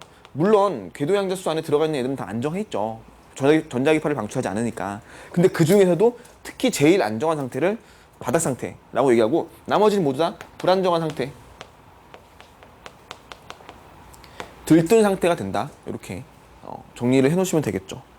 그리고 나서 우리가 이제 이 얘기를 하는 거죠. 야, 그러면 얘네들은 에너지가 정해져 있는 값을 가지고 있는데 딱 그 값만 가지고 존재하고 끝나는 게 아니라 얘네들이 에너지를 얻거나 방출하면서 궤도를 왔다 갔다 바꿀 수가 있겠네. 이른바 이걸 우리가 뭐라고 얘기하냐면은 궤도 전이라는 걸 해요. 궤도 전이. 그래서 궤도 전이를 할 수 있다, 얘네들은. 전자가 에너지 주위는 불연속적이지만 거기서 한 곳에 머물러 있는 게 아니라 궤도 전이라는 걸 할 수 있다, 얘네들은. 궤도를 왔다 갔다 바꿀 수 있다는 뜻이에요. 에너지를 흡수해서 또는 방출해서 궤도를 바꿀 수가 있더라. 자, 그래서 있잖아, 그 107페이지에 진동수 조건을 보시면은 전자가 특정한 궤도의 사이를 전이할 때는요, 두 궤도의 에너지 차이에 해당하는 에너지를 빛의 형태로, 밑줄 쳐라, 빛의 형태로 흡수하거나 방출한다. 야, 그럼 이제 이게 중요한 얘기인데, 그 양자 조건의 핵심적인 이야기, 여기 그대로 이어져가지고 2번까지 이어지는 거야. 이름은 진동수 조건인데, 자, 봐. 전자가 에너지 값을 가지는 건 알겠죠. 불연속적이라는 것도 알겠지. 그럼 전자가 가지는 에너지는 뭔데? 무슨 에너지? 방금 얘기했던 건데. 전자가 가지는 에너지는 뭐야? 무슨 에너지? 양자와 에너지? 양자와 에너지란 말은 불연속적인 값을 얘기하는 뜻이고, 전자가 실제로 가지고 있는 에너지는 뭘까? 에너지 준위? 전자의 에너지 값, 에너지 준위. 비슷한 말인데, 구체적으로 말하면은 전자는 운동 에너지 가지고 있겠지. 포텐셜도 가지고 있죠. 전자는 그 에너지를 가지고 있는 거는 얘네들이 뭐 포텐셜이나 뭐는 또는 뭐 운동 에너지나 이런 것들을 얘기하는 거잖아. 전자가 빛의 에너지를 가지고 있지는 않았어요. 근데 되게 중요한 거는 이 전자가 궤도 전이를 할 때는 에너지를 흡수하거나 방출할 때 그 에너지가 무슨 에너지냐면 빛의 에너지라는 거야. 빛을 흡수하거나 방출할 수 있다는 뜻이에요, 얘는 전자가. 그래서 내가 밑줄 쳐놓은 거, 빛의 형태로 흡수하거나 방출한다. 빛의 형태로. 자, 1번은 전자가 궤도 사이를 이동하는 것을 전자의 궤도전이라고 한다. 2번은요, 에너지 준위가 EN인 궤도에서 EM인 궤도로 전이할 때는 두 궤도의 에너지 차에 해당하는 에너지, 가로치고 뭐라고 써놨어? 광자라고 써있죠. 광자는 빛 에너지를 얘기하는 거야. 빛 입자를 얘기하는 게 광자예요. 결국 빛을 흡수하거나 방출한다. 이거죠. 따라서 자, 봐. 여기에 원자 핵이 있고 첫 번째 궤도가 있고요. 두 번째 궤도가 있는데, 첫 번째 궤도가 에너지 커, 두 번째 궤도가 에너지 크니? 어떤 게 에너지 커요? 두 번째가 에너지 값이 더 크죠. 전자가 가질 수 있는 에너지 값, 에너지 준위는 더 큰 거야. 얘는 에너지가 높은 궤도고요. 얘는 에너지가 낮은 궤도야. 이걸 뭐라고, 뭐 예를 들면 얘를 EM 쓰고요. EN 쓸게. N번째 궤도에서 N번째 궤도. 이게 숫자예요, 이거는. 뭐 지금 이거는 우리가 E2라고 쓰면 되고요. 얘는 E1이라고 쓰면 되겠지, 이렇게. 그러면 이때 얘가 에너지가 큰 쪽이고 얘가 에너지가 작은 쪽이라는 걸 아니까, 만약에 여기서 이렇게 쓰는 거죠. EM-EN을 쓰면은 이렇게, 무슨 뜻이야? N번째 궤도에서 N번째 궤도까지 에너지 차이죠. 그러면은 요 에너지 차이에 해당하는 거를 뭐 하는 거니? 에너지를 흡수하니 방출하니? 이건 무슨 뜻이야? M에서 N으로 간다는 뜻이거든? 그죠? N번째 궤도와 N번째 궤도의 차이니까 얘는 에너지를 정확하게 이 차이만큼 뭐 하는 거야? 방출하겠죠. 어떻게 해? 얘가 여기 있던 녀석이 아래쪽 궤도로 내려가는 거야. 내려가면서 그에 해당하는 에너지를 방출하죠. 근데 이 방출하는 에너지는 무슨 에너지야? 빛 에너지. 광자라고 하는 빛 에너지예요. 요거는. 따라서 이거를 우리가 이렇게 쓸 수 있다고. 우리 아까 플랑크 양자설에 의하면은 빛 에너지는, 또 열 에너지는, 전자기파는 전부 다 어떻게 썼어? H 곱하기 F꼴로 쓸 수 있다고 했죠. 진동수에 비례하는 에너지를 쓸 수 있다고 했지. 빛 에너지는, 열 에너지는. 그러니까 실제로 전자가 가지고 있는 에너지는 전자의 그냥 전체 에너지, 역학적 에너지 같은 개념인데 얘네들이 전위를 할 때만큼은 흡수하거나 방출할 때 빛 에너지의 형태를 흡수 방출할 것이고 그러다 보니까 이거를 진동수에 비례하는 크기로 정의할 수 있다는 뜻이야. 플랑크 양자설을 이용해서. 됐어? 이렇게 전이가 돼요. 이거 마찬가지로 이게 이제 이런 때 방출했을 때는 지금 뭐야? m 궤도가 n보단 크다는 얘기잖아. 거꾸로 이렇게도 할 수 있겠네. 만약에 m보다 n이 더 큰 궤도였어. 그러면 이걸 똑같이 썼을 때 이 m-2n은 에너지를 흡수하니 방출하니? 흡수겠죠 이제. 그지? 크기는 같아 어차피. 크기는 같은데 그래서 여기 절대값을 씌워줘요. 이렇게 절대값을 씌워주는 이유는 어차피 절대값만 따지면 되니까 에너지 값만 따지면 되니까. 근데 흡수 방출은 정의해야죠. 이렇게 마찬가지로 이렇게 똑같이 흡수하는 거야. 이렇게 흡수 방출하겠죠. 그러니까 누구 궤도가 더 크냐에 따라서 에너지를 흡수 방출하는데 정확하게 얘에 해당하는 진동수는 같은 진동수야. 맞죠? 만약에 여기 있던 애가 여기로 올라가면은 이때는 에너지를 흡수해야 된다. 이렇게 정확하게 정의돼 있죠. 이렇게 이런 식으로. 되게 솔직한 애들이야. 얘네들은 딱 정확하게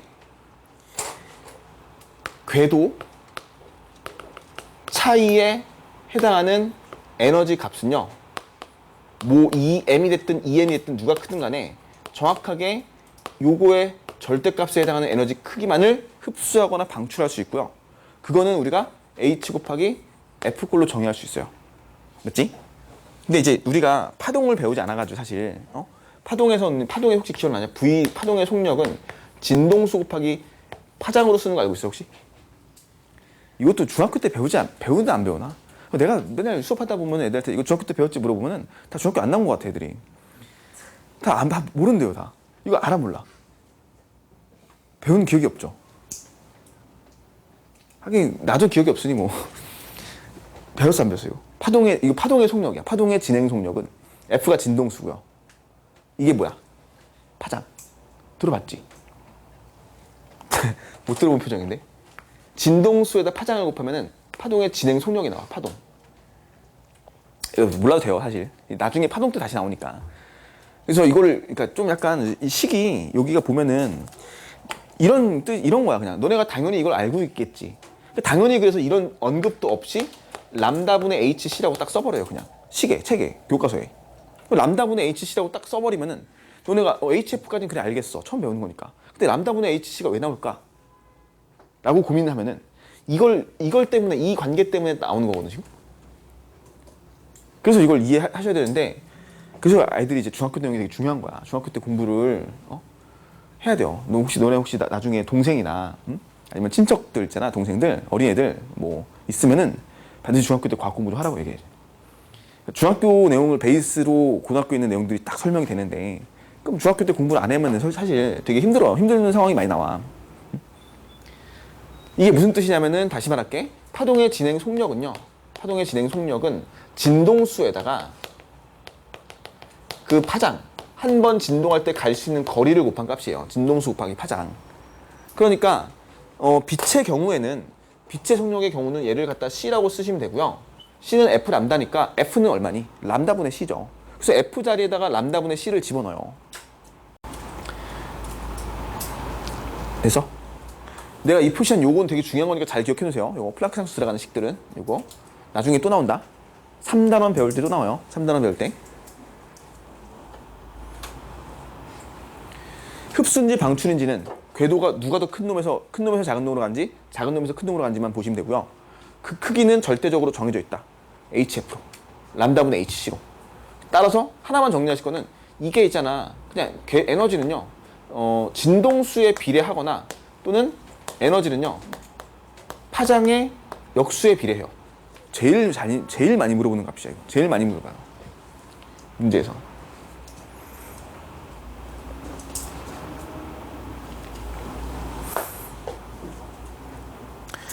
얘네들은 되게 솔직한 애들이야. 딱 정확하게 요 값에 해당하는 에너지만을 흡수하거나 방출해요. 잘 봐라. 요거를 있잖아.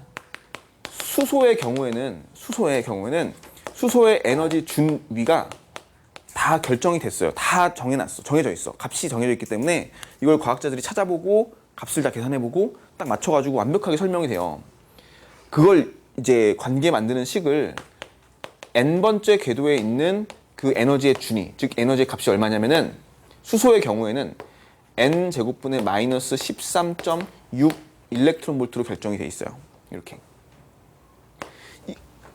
이게 수소의 n번째 궤도에 해당하는 에너지 값이야. 정해져 있어요. 우리 단위가 일렉트론 볼트란 단위는 저번 시간에 나왔었지. 그지? 그 핵분열할 때 방출된 에너지. 전자볼트란 뜻이에요. 전자 하나가 1볼트로 가속됐을 때 크기 에너지야. EV라는 에너지가 있고요. 마이너스 13.6이라는 특정한 값이 정해져 있어요. 따라서 여기다가 1 집어넣어봐. 수소는요. 여기 써볼게. 수소는 n이 1일 때 에너지 얼마야? 얼마니? 마이너스 13.6 일렉트론 볼트예요. 됐지? 근데 얘가 만약에 수소가 두 번째 준위로 올라가잖아? 그러면 에너지가 얼마로 바뀌어? 여기다 2 집어넣으시면은 두 번째 궤도의 에너지. 그럼 4분의 13.6이죠. 얼마니? 모르겠죠? 두 번째 궤도로 가면 마이너스 3.4 일렉트론 볼트가 돼요. 마이너스가 붙는 이유는 아까 설명했지. 얘는 전부 다 마이너스 값 가져야 돼. 그치? 그리고 첫 번째 궤도에 존재하는 전자의 에너지 값은 요거야. 두 번째 궤도에 존재하는 전자의 에너지 값은 요거예요. 마이너스 3.4. 그럼 세 번째 궤도는 3 집어넣으면 9분의 되지. 그러니까 9분의 되니까 조금 얘가 간격이 좁아져. 이렇게. 좁아져요. 그리고 3이 되고 얘는 얼마니? 마이너스 1.51인가? 맞니? 빨리 계산해봐. 9분의 13.6. 잘 모르겠죠? 뒷장을 넘어가 보세요. 그러면은 1.5이 맞네. 마이너스 1.51 일렉트론 볼트. 네 번째 궤도가 또 나오겠죠, 이렇게. n은 4가 되고 얼마의 값이 또 있겠죠. 쭉쭉쭉 가요. 어디까지 갈 수 있어? 무한대까지 가요. 무한대 가면 에너지 얼마니? 0이 돼요. 이렇게 나온단 말이야. 그래서 우리가 저 첫 번째 궤도를 안정하다 바닥 상태라고 불리는 이유가 있어. 왜냐면은 2와 1이 엄청 크죠. 만약에 여기에 있던 전자, 두 번째 궤도에 있던 전자가 아래로 내려갔어. 에너지를 뭐 하는 거니? 방출하죠. 이때 방출되는 에너지 크기는 얼마니? 요 차이만큼이죠. 그죠? 10.2. 그래서 얘를 갖다가 우리가 방출되는 에너지를 뭐 예를 들면은 E1이라고 표시할게요. 그럼 E1의 크기는 두 개에서 절대값 씌우니까 상관없어. 크기만 따지면 되니까 10.2 일렉트론 볼트가 돼. 맞죠? 그럼 만약에 세 번째 궤도에 있던 놈이 두 번째 궤도로 떨어졌다 칩시다. 그럼 얘도 에너지 방출하거든. E2를 방출했어요. 그럼 E2의 크기는 얼마니? 1.89 일렉트론 볼트가 돼요. 맞아? 됐죠? 이런 식으로 계산되는 거야. 그러면 이런 뜻이야. 자, 봐봐. 전자가 E2에서 N2에서 N1으로 떨어지면은 E1을 방출하는데 얘 값이 10.2 일렉트론 볼트고 얘는 갖다가 우리가 HF라고 쓸 수 있어. 맞죠? 그럼 H는 상수니까 필요 없고요. 딱 특정한 F1 값이란 진동수가 존재하겠죠. 그 값에 해당하는. 무조건 얘는 그래서 2에서 1로 갈 때 이 F1에 해당하는 진동수의 빛을 방출해. 마찬가지로요. 얘는 1.89 일렉트론 볼트 에너지를 가지고 있기 때문에 얘에 해당하는 HF가 있을 것이고 마찬가지로 여기 F에 해당하는 값도 F2로 정해져 있을 거라고. 특정한 진동수가. 자, 이번에 진동수 조건의 뜻은 그거야. 이 전자들이 에너지를 흡수하거나 방출할 때는 특정한 진동수의 빛만 흡수, 방출한다. 정해져 있다. 절대적으로 정해져 있다. 이건.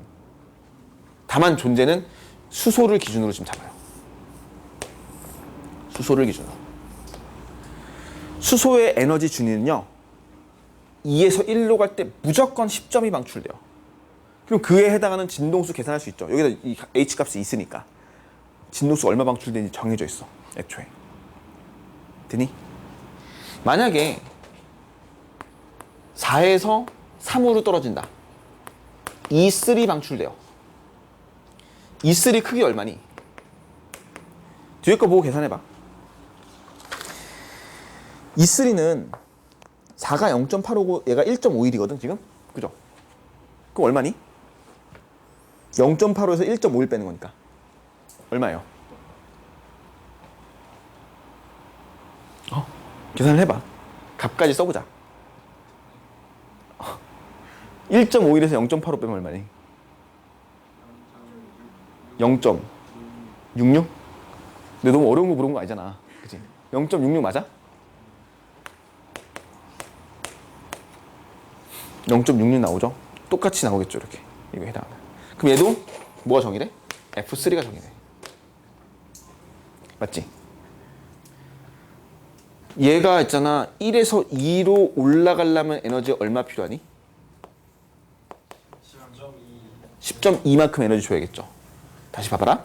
얘가 1에서 2로 올라가고 싶으면 2원만큼의 에너지가 필요하고 그 값은 10.2 일렉트론 볼트가 될 것이고 걔는 HF1 즉 F1에 해당하는 빛을 줘야지 되겠죠. 그치?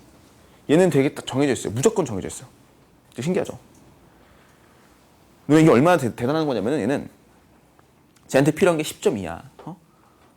만약에 11 일렉트론 볼트를 줘요. 에너지를. 10.2보다는 11이 더 크지. 줬어. 올라가 안 올라가? 안 올라가죠. 더 큰 에너지 줘도. 10.2가 올라가는데 쓰니까 11을 주면은 10.2만큼 쓴 다음에 남은 거 지가 가져도 되잖아. 아니면 버려도 되고요. 절대 안 그래요. 너한테 돈이 7,000원이 필요한 거야. 내가 10,000원을 줘요. 필요 없대. 싫대. 아니 7,000원 줄게. 너 7,000원 쓰고 3,000원을 버리든지 가진도 해. 남 주든지. 싫대요. 얘는 이래요. 그지? 우리가 생각하는 개념과 다르지. 너가 75,000원이 필요한 거야. 내가 10만 원을 줬어요. 5만 원짜리 2장을 줬단 말이야. 75,000원이 필요한데 10만 원을 딱 줬어. 5만 원 2장을. 싫대. 75,000원 주세요 이래. 정확하게 7만 원과 5,000원을 딱 계산해가지고 정확하게 달래. 그거 아니면 안 된다. 이런 거죠. 내가 너한테 야, 내 조교 좀 해라. 알바 좀 해라. 내가 1시간에 75,000원씩 줄게. 그래서 1시간 일했어. 10만 원 줬어. 싫대요. 75,000원 안 주면 일 안 돼. 아니 10만 원 주고 2만 5천 버려 그래. 버려. 싫대요. 그래도. 얘네들이 다 그래. 10.2보다는 11이 더 크고 100을 줘도 얘는 10.1을 정확하게 주지 않는 이상 절대로 반응하지 않죠. 절대 올라가지 않아. 더 큰 에너지를 줘가지고 얘가 올라가는데 쓰고 뭐 남은 거 갖다 버리든지 뭐 이래도 되고. 마찬가지야. 이거 두 개의 합친 에너지가 있을 거 아니야. 그지? 대충 이거 두 개 합친 에너지를 그러면 한 번에 얘를 1에서 3으로 보내버리자. 가능하죠? 한 번에 1에서 2 갖다 2에서 3 가면 되니까. 그러면 얘가 합치면 에너지가 정확하게 정해져 있는데 그 정해진 에너지보다 큰 에너지를 준 거야? 안 올라가요. 그럼. 다시 말하면 잘 봐라. 너는 이런 뜻이다. 얘가 F1이 정해져 있고요. 얘가 F2가 정해져 있어. 그러면 얘네들의 합은 이 에너지의 합이랑 같을 거 아니야. 그러면은 10.2에 1.89 더한 값의 에너지를 주면은 그에 해당하는 진동수가 있을 거 아니야. 그거 줘도 안 올라가요. 못 올라간다는 뜻이야. 다시 말하면 잘 봐라. 이제 숫자를 예를 들어 줄게. 요결을 갖다가 우리가 스펙트럼으로 표시할 수 있어. 이제 연속 스펙트럼 좀 배우겠지만. 자, 여기가 빨간색이고요. 여기가 보라색이야. 빨간색 레드, 보라색은 바이올렛. 그죠? 빛으로 봤을 때는 빨간색, 보라색. 자, 빨간색은 에너지가 크니 작니? 작죠? 그래, 작아요. 보라색은 에너지가 커요. 기본 상식으로 알아야 된다. 자, 보라색의 바깥쪽을 뭐라 불러? 자외선. 보라색의 바깥쪽. 자색의 바깥쪽이죠. 빨간색은 뭐라 불러? 적외선. 적색의 바깥쪽. 적외선. 빨간색 적외선의 바깥쪽. 적외선. 적외선 영어로 뭐라 불러? 이거까지는 모르겠지. IR. 보라색 자외선의 자외선을 영어로 뭐라 불러? 그치, 울트라바이올렛. 역시 배운 친구. 들어봤죠? 울트라바이올렛. 들어봤죠? 자외선이야, 자외선. UV 블락 하는 거 있잖아. 자외선 차단제. 그치? 자외선을 맞으면 아프죠? 아프니? 자외선 맞으면 아파? 자외선 맞았다고 아프진 않잖아. 근데 손상을 받죠, 피부가. 나는 괜찮거든? 피부가 안 괜찮아. 그래. 그치? 피부를 위해서는 자외선에 노출되면 안 되죠. 우리 형광등에서 자외선 나오니까 항상 선크림 바르고 다녀야 돼. 그 원래 그렇다고 하더라고. 원래는 나는 있잖아. 나는 원래 얼굴에 로션도 안 바른 사람이어서 그 뭐 자외선 차단제를 바르고 막 이런 거 전혀 이해가 안 갔거든. 여름에는 이제 막 어디서 놀면은 막 진짜 깜둥이잖아. 이거 비하면 안 되죠. 흑형이 되잖아. 그지? 까매지잖아. 되게 얼굴이 막 나가서 막 좀만 놀아도 여름철에 해수욕장 같은 데 가서 근데 자외선 차단제를 바르고 해야 되는데 일상적인 생활에서도 자외선 차단제를 항상 발라야지만 된다고 하더라고. 특히 우리 와이프가 또 그래요. 맨날 뭐 바르고. 난 세수하고 로션도 안 바르는데 난 세수하고 로션도 잘 안 바르거든 원래. 근데 이제 하여튼 그래서 UV는 이제 울트라바이올렛, 울트라라는 말이 들어있으니까 에너지가 크다는 뜻이잖아. 그러니까 얘가 에너지 커요 무조건. 자외선은 피부에 노출되면은 피부가 손상이 돼. 됐죠? 적외선은 피부에 노출되면 어때? 얘는 적외선 좋은 애들이잖아. 치료가 되잖아. 병원 가면은 적외선 치료하잖아. 우리 물리치료 같은 거 받을 때. 그거예요 그거. 에너지가 작아. 그러면 내가 얘기하고 싶은 거는 얘는 전부 다 빛이기 때문에 가시광선이고요. 자, 에너지가 크니까 진동수가 뭐야 돼? 응? E는 어딨어? E는 어디 갔냐? 우리 어디다 써놨냐 내가? HF잖아 그죠? 그러니까 얘는 F가 커야 돼. 얘는 F가 뭐야? 작아야 돼. 얘는 람다가 어떻게 되니? 파장이 짧아야 되죠. 얘는 파장이 커야 되죠. 이거 두 개 곱하면 뭐 나올까? 속력 그죠? 그래서 얼마? C 나와요. 이거 두 개 곱하면 뭐 나와야 돼? 속력 C가 나오죠. 똑같이 나와. 그래서 파장이 짧은 대신 파장이 짧은 대신 진동수가 크고요. 진동수가 작은 대신 파장이 길어서 둘의 곱은 속력이 나와요 항상. 아까 우리 여기 써놨던 거잖아. 빛의 속력은 C는 F란다라고 쓰니까 빛이고요. 전자기파. 자 그러면 이제 봐봐. F1, F2 딱 두 개 비교해봤을 때 F1이 크니 F2가 크니? F1이 크겠죠. F1이 크니까 큰 영역에서 진동수 큰 영역에서 선이 나올 거야. F1만 방출하거나 흡수하니까 정확하게 F1을 예를 들어 여기라고 할게요. 여기가 F1에 해당하는 자리다 라고 하면요. F2는 쟤보다 좀 작겠지. 그지? F2는 한 이 정도 할게요. 뭐 대충 이 정도로 얘가 F2에 해당하는 자리다. 너무 차이가 안 나나? 미안. 잘못 설명했다. 미안. 얘들아. 미안. F1에 해당하는 게 아니라 정확하게는요. F1이라는 값은 맞겠구나. F1은 요 E2에서 E1으로 떨어질 때 방출하는 에너지의 값이죠. 그게 특정한 자리에 존재할 거라고 F1이라고. 됐죠? 그리고 F2는 에너지가 훨씬 작잖아. 그러니까 진동수 훨씬 작으니까 대충 여기다 쓸게 그냥. 대충 쓸게요 이거. 뭐 따로 안 따지고. 예시를 들기 위한 설명이니까. 됐지? 그러면 잘 봐라. F1과 F2는 이 각각 요 자리에 딱 포함되어 있어. 진동수 값이. 그럼 얘네 두 개를 더하면은 F3가 나올 거 아니야. 빛이. 근데 그러면은 F3라는 거는 진동수가 크니 작니? 얘네들보다. 얘네 둘을 더했는데 작아져? 커지죠. 진동수는. 그래서 F3의 위치는 어디로 가 있어야 돼? 여기로 가 있어야겠죠. 그래서 F3를 만약에 딱 줬어 얘네한테. 얘네 반응하냐 안 하니? F3를 줬어요. 반응해 안 해? F3 여기 어딘가 있을 거 아니야. 예를 들어 이 정도의 값을 예를 들어 여기다 F3라고 할게요. 여기다 F3. 얘를 딱 줬어. 얘를. 얘 올라가 안 올라가? F3 딱 주는 순간 1에서 2, 2에서 3 올라갈 수 있어 없어? 올라가 못 올라가? 못 올라가지. 왜? 얘한테 필요한 건 뭔데? F1이죠. 딱 이 진동수가 필요한 거야. 얘가 필요해. 얘 주면 안 올라가. 에너지 더 큰 거잖아 얘가. F3가 더 크잖아요. 근데 안 올라간다니까? 이런 개념이야. 응? 방금 얘기했던 거. 75,000원이 필요하면 10만 원 필요 없다니까? 75,000원 필요해요. 더 큰 에너지를 준다고 하더라도 올라가잖아. 그게 설령 이거 두 개의 합과 같아도. 다시 말하면 F1에서 2로 올릴 수는 없다는 얘기고. 됐어? 자 봐라. 마무리를 좀 할게요. 스펙트럼에 관련된 이야기를 할 거거든. 이런 식으로 존재를 해 얘네들이. 가시광선, 자외선, 적외선이 존재하는데 그 에너지에 해당하는 진동수를 환산시킬 수가 있고요. 그 진동수는 스펙트럼 상에서 이렇게 특정한 모양의 선으로 나올 거라고. 그래서 얘가 뭐가 나온다? 선 스펙트럼이 나올 수밖에 없다라고 이 진동수 조건을 통해서 해결을 할 수가 있어요. 맞지? 자, 그래서 F1의 진동수에 해당하는 에너지가 필요하면은 그거만큼 딱 1에서 2로 올라가고요. 여기서 F2에 해당하는 진동수가 필요하면은 정확하게 2에서 3에 해당하는 에너지를 흡수하고 올라가고요. 이렇게 이런 식으로 가는 건데 이걸 우리가 환산할 때는 계산할 때는 보통 이렇게 한다. 잘 봐라. E1은요. E2 플러스 E3 맞아 틀려?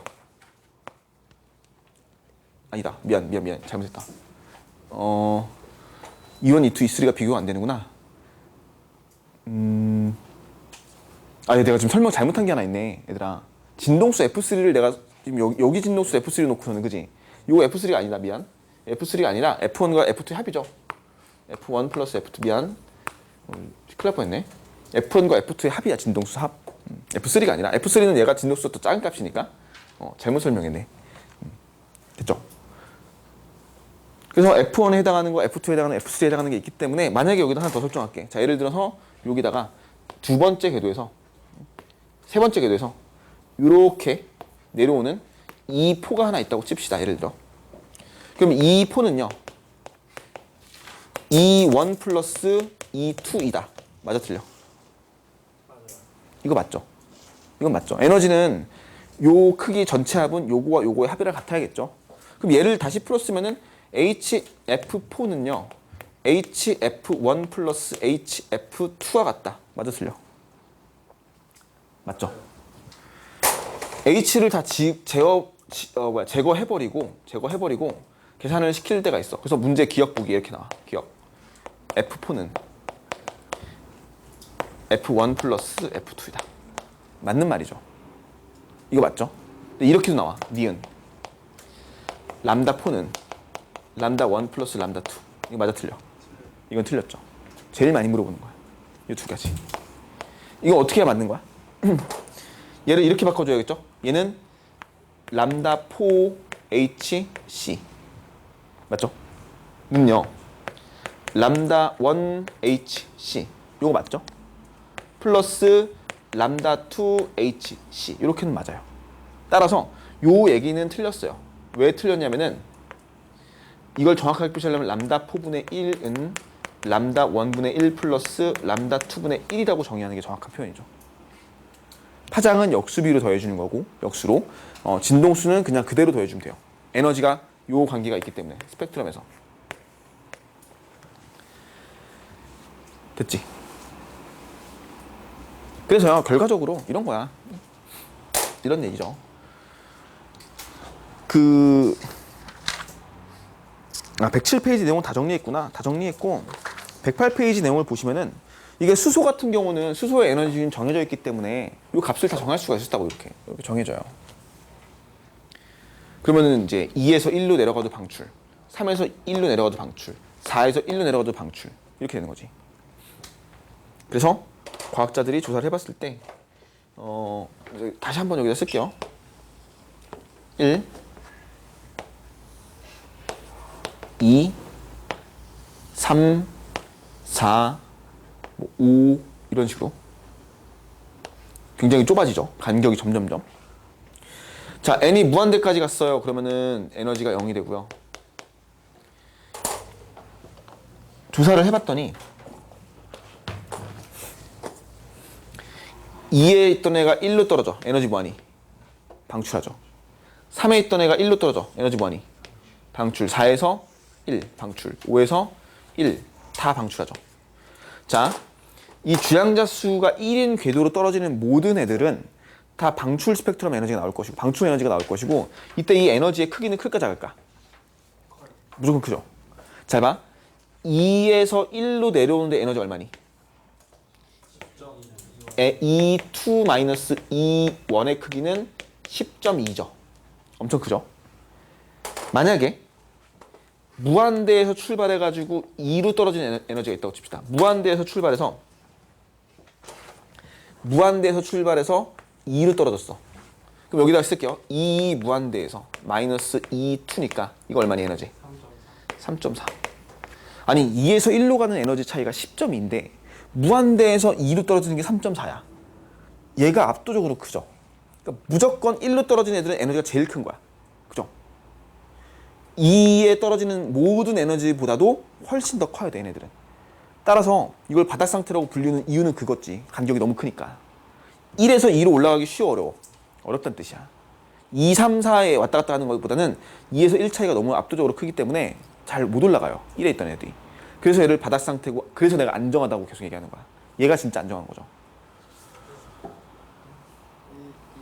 이 2에서 2원 뺀 게 10.2가 맞냐고? 이 2에서 2원 맞죠? 얘가 여기 어디 있어? 여기서 13.6과 3.4잖아.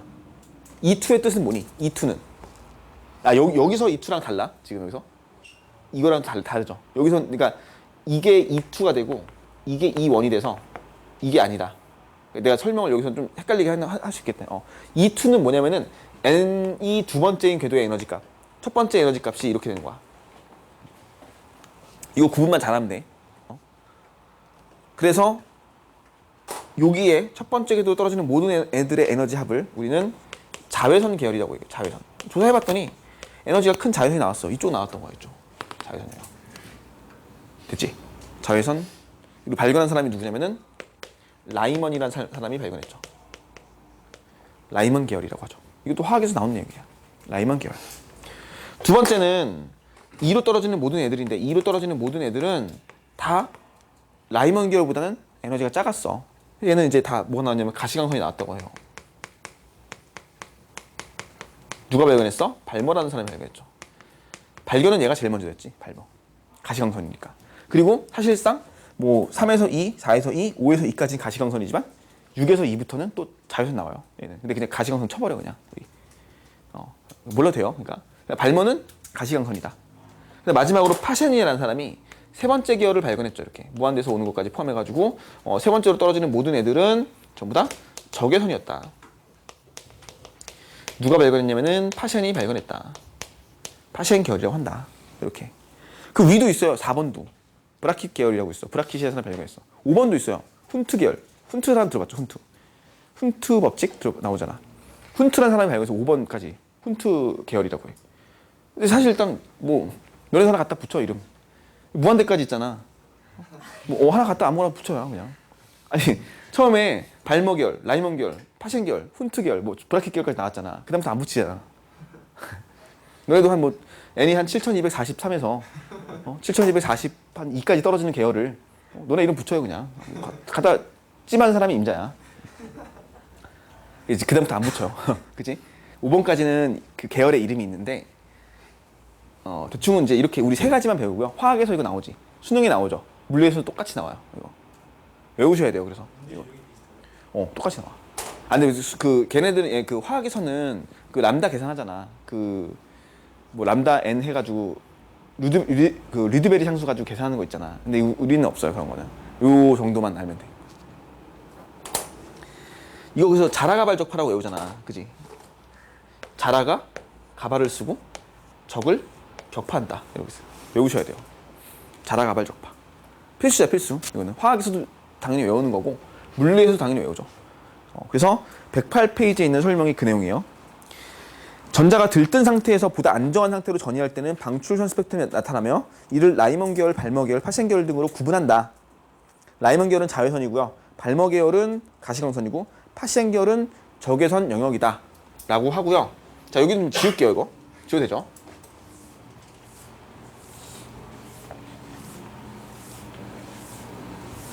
자 봐봐. 이걸 이제 표시할게. 자, 예를 들어서 n이 2인 궤도로 떨어지는 방출되는 스펙트럼을 표시할 거예요. 그럼 무조건 발머 계열이죠. 무조건 얘는 발머 계열이야. 이건 알고 있어야 돼. 그래서 그리고 얘는 무조건 어떻게 나와야 돼? 가시광선 영역에 나와야 돼. 사실상 원래 가시광선이 아닌 영역도 있긴 한데 그냥 빨간색에서부터 보라색까지 영역 안에서 들어갈 거다 정도만 아시면 되고요. 참고로 빨간색, 보라색에 대해서 파장의 범위가 빨간색은 대충 700 나노미터 정도? 700 몇십, 780, 뭐 740 이렇게 보고요. 보라색은 대충 400 나노미터가 보라색의 파장 범위예요. 그러니까 우리가 흔히 말을 하는 가시광선의 영역은요. 파장이 400 나노미터에서 700 나노미터 사이를 우리는 가시광선이라고 해요. 우리 인간이 인지할 수 있는 범위죠. 파장 범위. 빨간색부터 보라색까지 정의가 되고요. 이렇게 발머 계열이라고 했으니까 나올 수 있는 에너지는요. 잘 봐. 2, 3에서 2, 2. 뭐, 그러니까 이거 2라고 쓰지. 세 번째 궤도에 있는 에너지가 2번째 궤도로 떨어질 때 이렇게 놓쳐. 그 다음에 E4에서 E2가 있겠지. 또 뭐 있어? E5에서 E2가 있겠죠. 쭉쭉쭉 가겠죠 이렇게. 그지? 그럼 얘네들의 그에 해당하는 에너지가 나오겠는데 누가 크니? 얘가 제일 크죠? 아닌가? 얘가 제일 큰가? 아니 얘가 제일 크네. 그죠? 개간 거 아니야. 생각해보니까 얘 써보니까 얘가 더 크네. 얘 보니까 얘가 더 크네. 얘가 제일 크죠. 얘가 제일 작고. 그치? 그럼 3에서 2 여기잖아. 3에서 2, 4에서 2, 5에서 2. 그치? 그럼 5에서 2가 제일 큰 거잖아 얘가. 맞죠? 그럼 어디가 있어야 돼? 얘는 어디 쪽에 가 있어야 돼? 빨간색, 보라색 중에서. 보라색 쪽에 가 있어야겠죠. 보라색. 그럼 얘는 어디가 있어야 돼? 얘도 보라색 쪽에 가 있어야 되는데 얘가 여기 있으면 얘는 여기 있다고 칠게. 예를 들어. 됐어? 얘를 뭐 그냥 A, B, C라고 할게. 얘가 C가 돼요. 얘는 B가 돼요. 맞지? A는 어디가 있니? 얘 간격보다 더 가 있어야겠지. 대충. 맞아? 자, 이거에 대한 이해를 하셔야 돼요. 자, 조금 더 넓게 쓸게 그림을.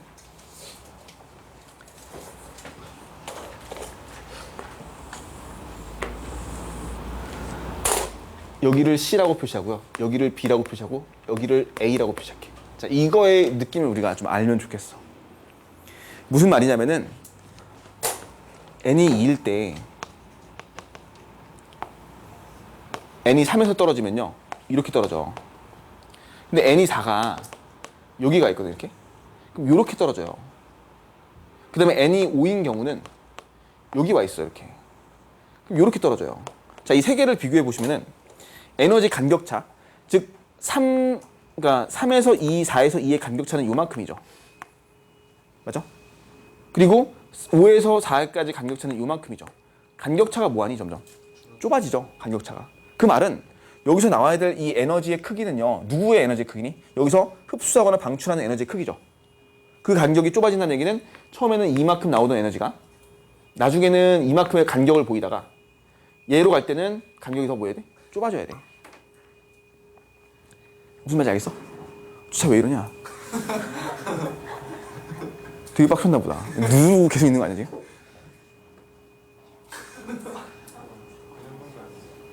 아니 원래 뭐 막 그 원래는 삐삐 막 이렇게 나가잖아, 그지 소리가. 막 무슨 보안 막 동작하면은 이렇게 연속적으로 안 나와요. 저 불연속적이, 불연속적으로 나와요 걔네들은. 쟤는 지금 봐봐. 아니 저번에도 그러는데 저희 길 가다가 길이 이렇게 차단해서 막혀가지고 어떤 틀에서 계속 누르더니. 아 저거는 소음공이 아니야. 소음공이야 진짜. 아니야, 고장나면 저렇게 안 된다니까. 저게 끊어져 나와. 그런 식으로 나와. 쟤는 둘 중에 하나야. 누르고서 안 놓던가 아니면 사람이 기절한 거야 이렇게. 그러면 이렇게 다 눌려가지고 계속 눌려지는 거야. 자고 있거나. 진짜 뭐야 쟤? 너무 심한데?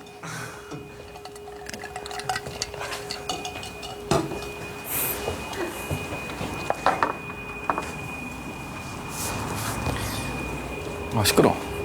다 들리죠 소리, 그지?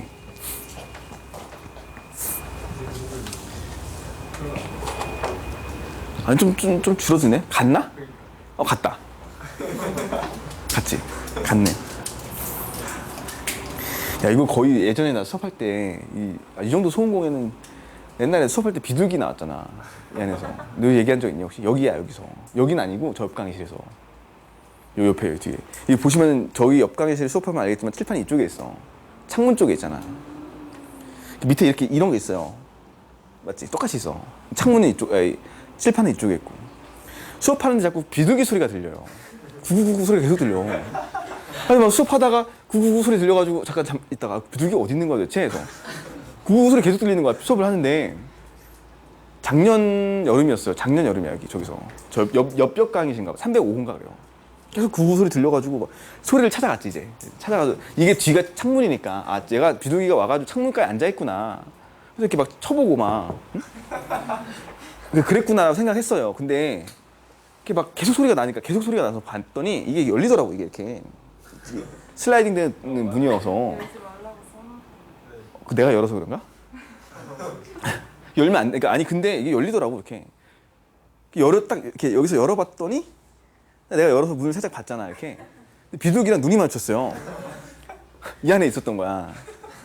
이게 요 내부에 공간이 좀 있더라고 이렇게 살짝 그 창문과 좀 떨어져 있는 공간, 조금의 공간이 이렇게 있어요.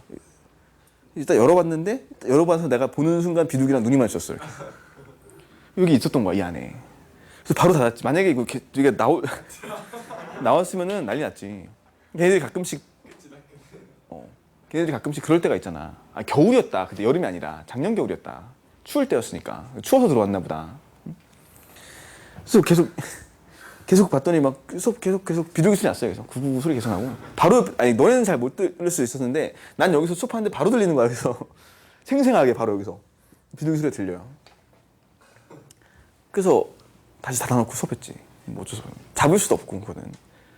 비둘기 가끔 들어오는 경우 있잖아. 추울 때 겨울에 환풍기 타고선 환풍기 팬 있잖아. 팬 사이로 이렇게 비집고 들어오더라고. 추워가지고 애들이. 옛날 건물에서 옛날 건물 수업하면은 절대 들어오겠냐. 아니지. 야 그거 돌아가는데 걔가 무슨 뭐 무한도전도 아니고 갑자기 통과하는 그것도 아니고 죽으라고? 머리만 집어넣어도 죽을 텐데. 멈춰있을 때 들어갔겠죠. 비집구 사이에. 하여튼 소음공해. 자 이거 이해되죠? 이해되니? 돼요? 돼? 넘어가도 되니? 요 차이가 안 가겠어. 만약에 있잖아 하나 더 해볼까? 만약에 조금 더 높은 데서 떨어져요. 그러면 에너지는 더 커졌죠. 에너지가 더 커졌으니까 방출되는 에너지는 더 커지니까 얘는 더 이쪽으로 가야 되는데 그 간격차는 어때? 얘와 얘 차이보다 얘와 얘 차이가 더 좁죠. 그래서 좀 더 이쪽에 나올 거라고 이렇게. 맞아? 너희는 그래서 이것만 보고도 알아야 돼. 이 파장이 나온 것도 아니고 빨간색 보라색이 나온 것도 아니더라도 문제에서 가끔가다 이렇게 줄 때가 있어. 그냥 단순하게 이렇게 줘요. 어디가 에너지 크니? 이게 에너지 크죠? 오른쪽. 무조건 크죠? 그래 놓고 이렇게 만들어줘. N2 3 4 5 6 준 다음에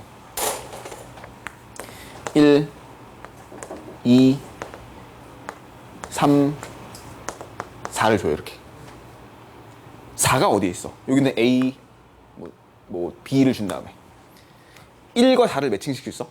1과 4 1과 4 A와 B 매칭 되니? 어디야? A는 뭐야? A는 1이죠. 4는 B가 돼야지. 이렇게 물어볼 때가 있어. 그러니까 단순하게 다 필요 없고 그냥 요거 간격만 보고도 아 얘가 에너지 크구나 작구나 라고 판단하는 경우가 있어요. 문제에서. 자 정리하시고요.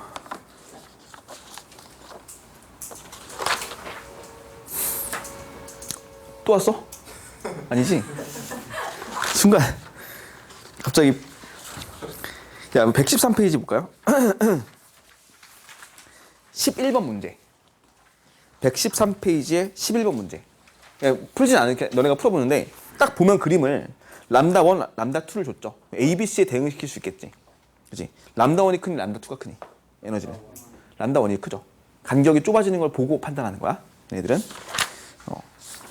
자 이거 어렵지 않으니까 문제는 따로 풀지 않을게요. 스텝 1, 2 포함해가지고 오늘 숙제로 풀어오시고요.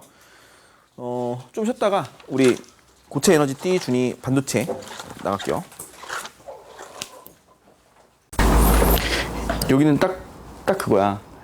그 너희들이 모르는 내용은 아니고 어려운 내용도 아닌데 하지만 그렇다고 빼기엔 너무 중요한 내용이야.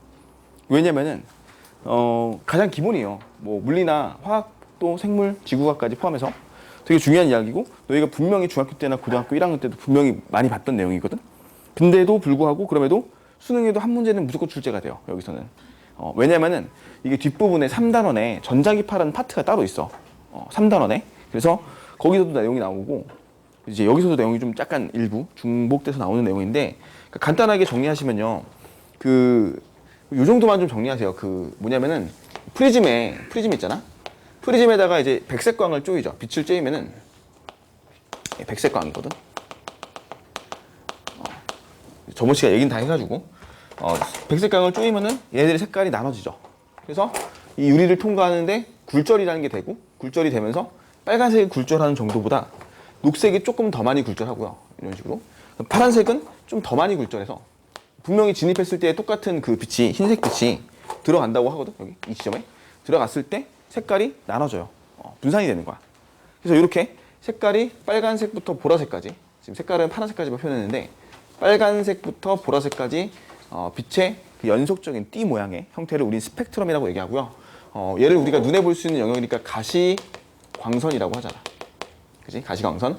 눈에 볼 수 있는 영역이고, 참고로 이 파장 범위는 그냥 대충 눈에 익혀놓는 게 좋을 것 같아. 보라색의 파장 범위는요 400 나노미터고 빨간색의 파장 범위는 780 나노미터 정도에 해당하는 거니까, 우리는 이거 저번에 배웠을 때 뭐였어? 주양자수 2로 떨어지는 발머 계열에 들어가는 애들이었죠. 근데 발머 계열 중에서도 3에서 2, 4에서 2, 5에서 2, 6에서 2까지는 그 가시광선이 맞지만 7에서 2부터는 이제 또 자외선 영역이 나와. 그래서 대충 그냥 가시광선이라고 치면 돼요. 발머 계열은 주양자수 2로 떨어지는 영역, 780나노미터에서 400나노미터 사이에 들어가는 애들이다 라고 생각하시면 되고요. 보라색의 바깥쪽을 뭐라 불러? 자외선이죠. 여긴 자외선 영역이고, 자외선 영역은 우리가 UV라고 써요. 저번에 안 했던 얘기다, 그지? UV 했어? 울트라바이올렛, 그죠? 그 다음에 적외선은 뭐라 불렀어? 영어로 뭐라 그래? IR, 인프라레드라고 했죠. 이렇게 정리하시고, 자, 보라색은 자외선은 에너지가 크다, 작다? 에너지가? 크다. 에너지가 왜 크냐면은 플랑크 상수 곱하기 진동수에 따라서, 플랑크 상수 일정하니까 진동수가 크다는 얘기겠죠. 그래서 자외선은 진동수가 크다. 그 다음에 적외선 진동수가 뭐하다? 작다. 에너지가 작다. 왜냐면은 HF 관계에서 F가 작기 때문에, 진동수가 작기 때문에 에너지도 작다. 이렇게 하셨고, 그 다음에 이제 하나 더 참고로 얘기할 게 뭐냐면 빛의 속력이니까 얘가 지금 F 람다예요. 지금 진동수 곱하기 파장으로 파동의 속력을 표시할 수 있었어. 따라서 진동수가 작다는 얘기는 파장이 뭐하다는 얘기니? 파장이 길다는 얘기랑 같은 얘기고, 얘는 파장이 뭐하다는 얘기야? 파장이 이제 짧다는 얘기랑 같죠. 자, 이렇게 정리하시면은 되겠고, 요게 이제 그 연속 스펙트럼에서 우리가 반드시 체크해야 될 내용들이요. 그 다음에 그 위로 이 아래로 자외선 바깥쪽으로 X선, 감마선 이런 거 있고, 적외선 바깥쪽으로 마이크로파, 라디오파 이런 거 있는데, 그런 거는 나중에 전자기파 때 한번 더 보면 되고, 지금은 딱 요 정도만 기억해 놓으시면 될 것 같아요. 자, 그리고 이제 그 선 스펙트럼인데, 이것도 다 했던 얘기라서 이제 왜 선 스펙트럼이 나온지는 알겠죠. 원자가 특정한 궤도에서 궤도 운동, 마치 돌고 있는 형태에 존재하기 때문에 걔네들이 궤도를 왔다 갔다 바꿀 수가 있고, 그 궤도 전이할 때 에너지를 흡수 방출할 것이다 라고 하는 건데, 되게 잘 나온단 말이에요. 이거는 수능에도 이런 실제 보기가 출제된 적이 있고 내신에도 되게 잘 나온 이야기야. 자, 뭐냐면은 너네 이거 통합과학 시간에 뭐 빅뱅 우주론 할 때도 배웠던 얘기예요. 얘가 지금 무슨 기체냐면 저온 기체야.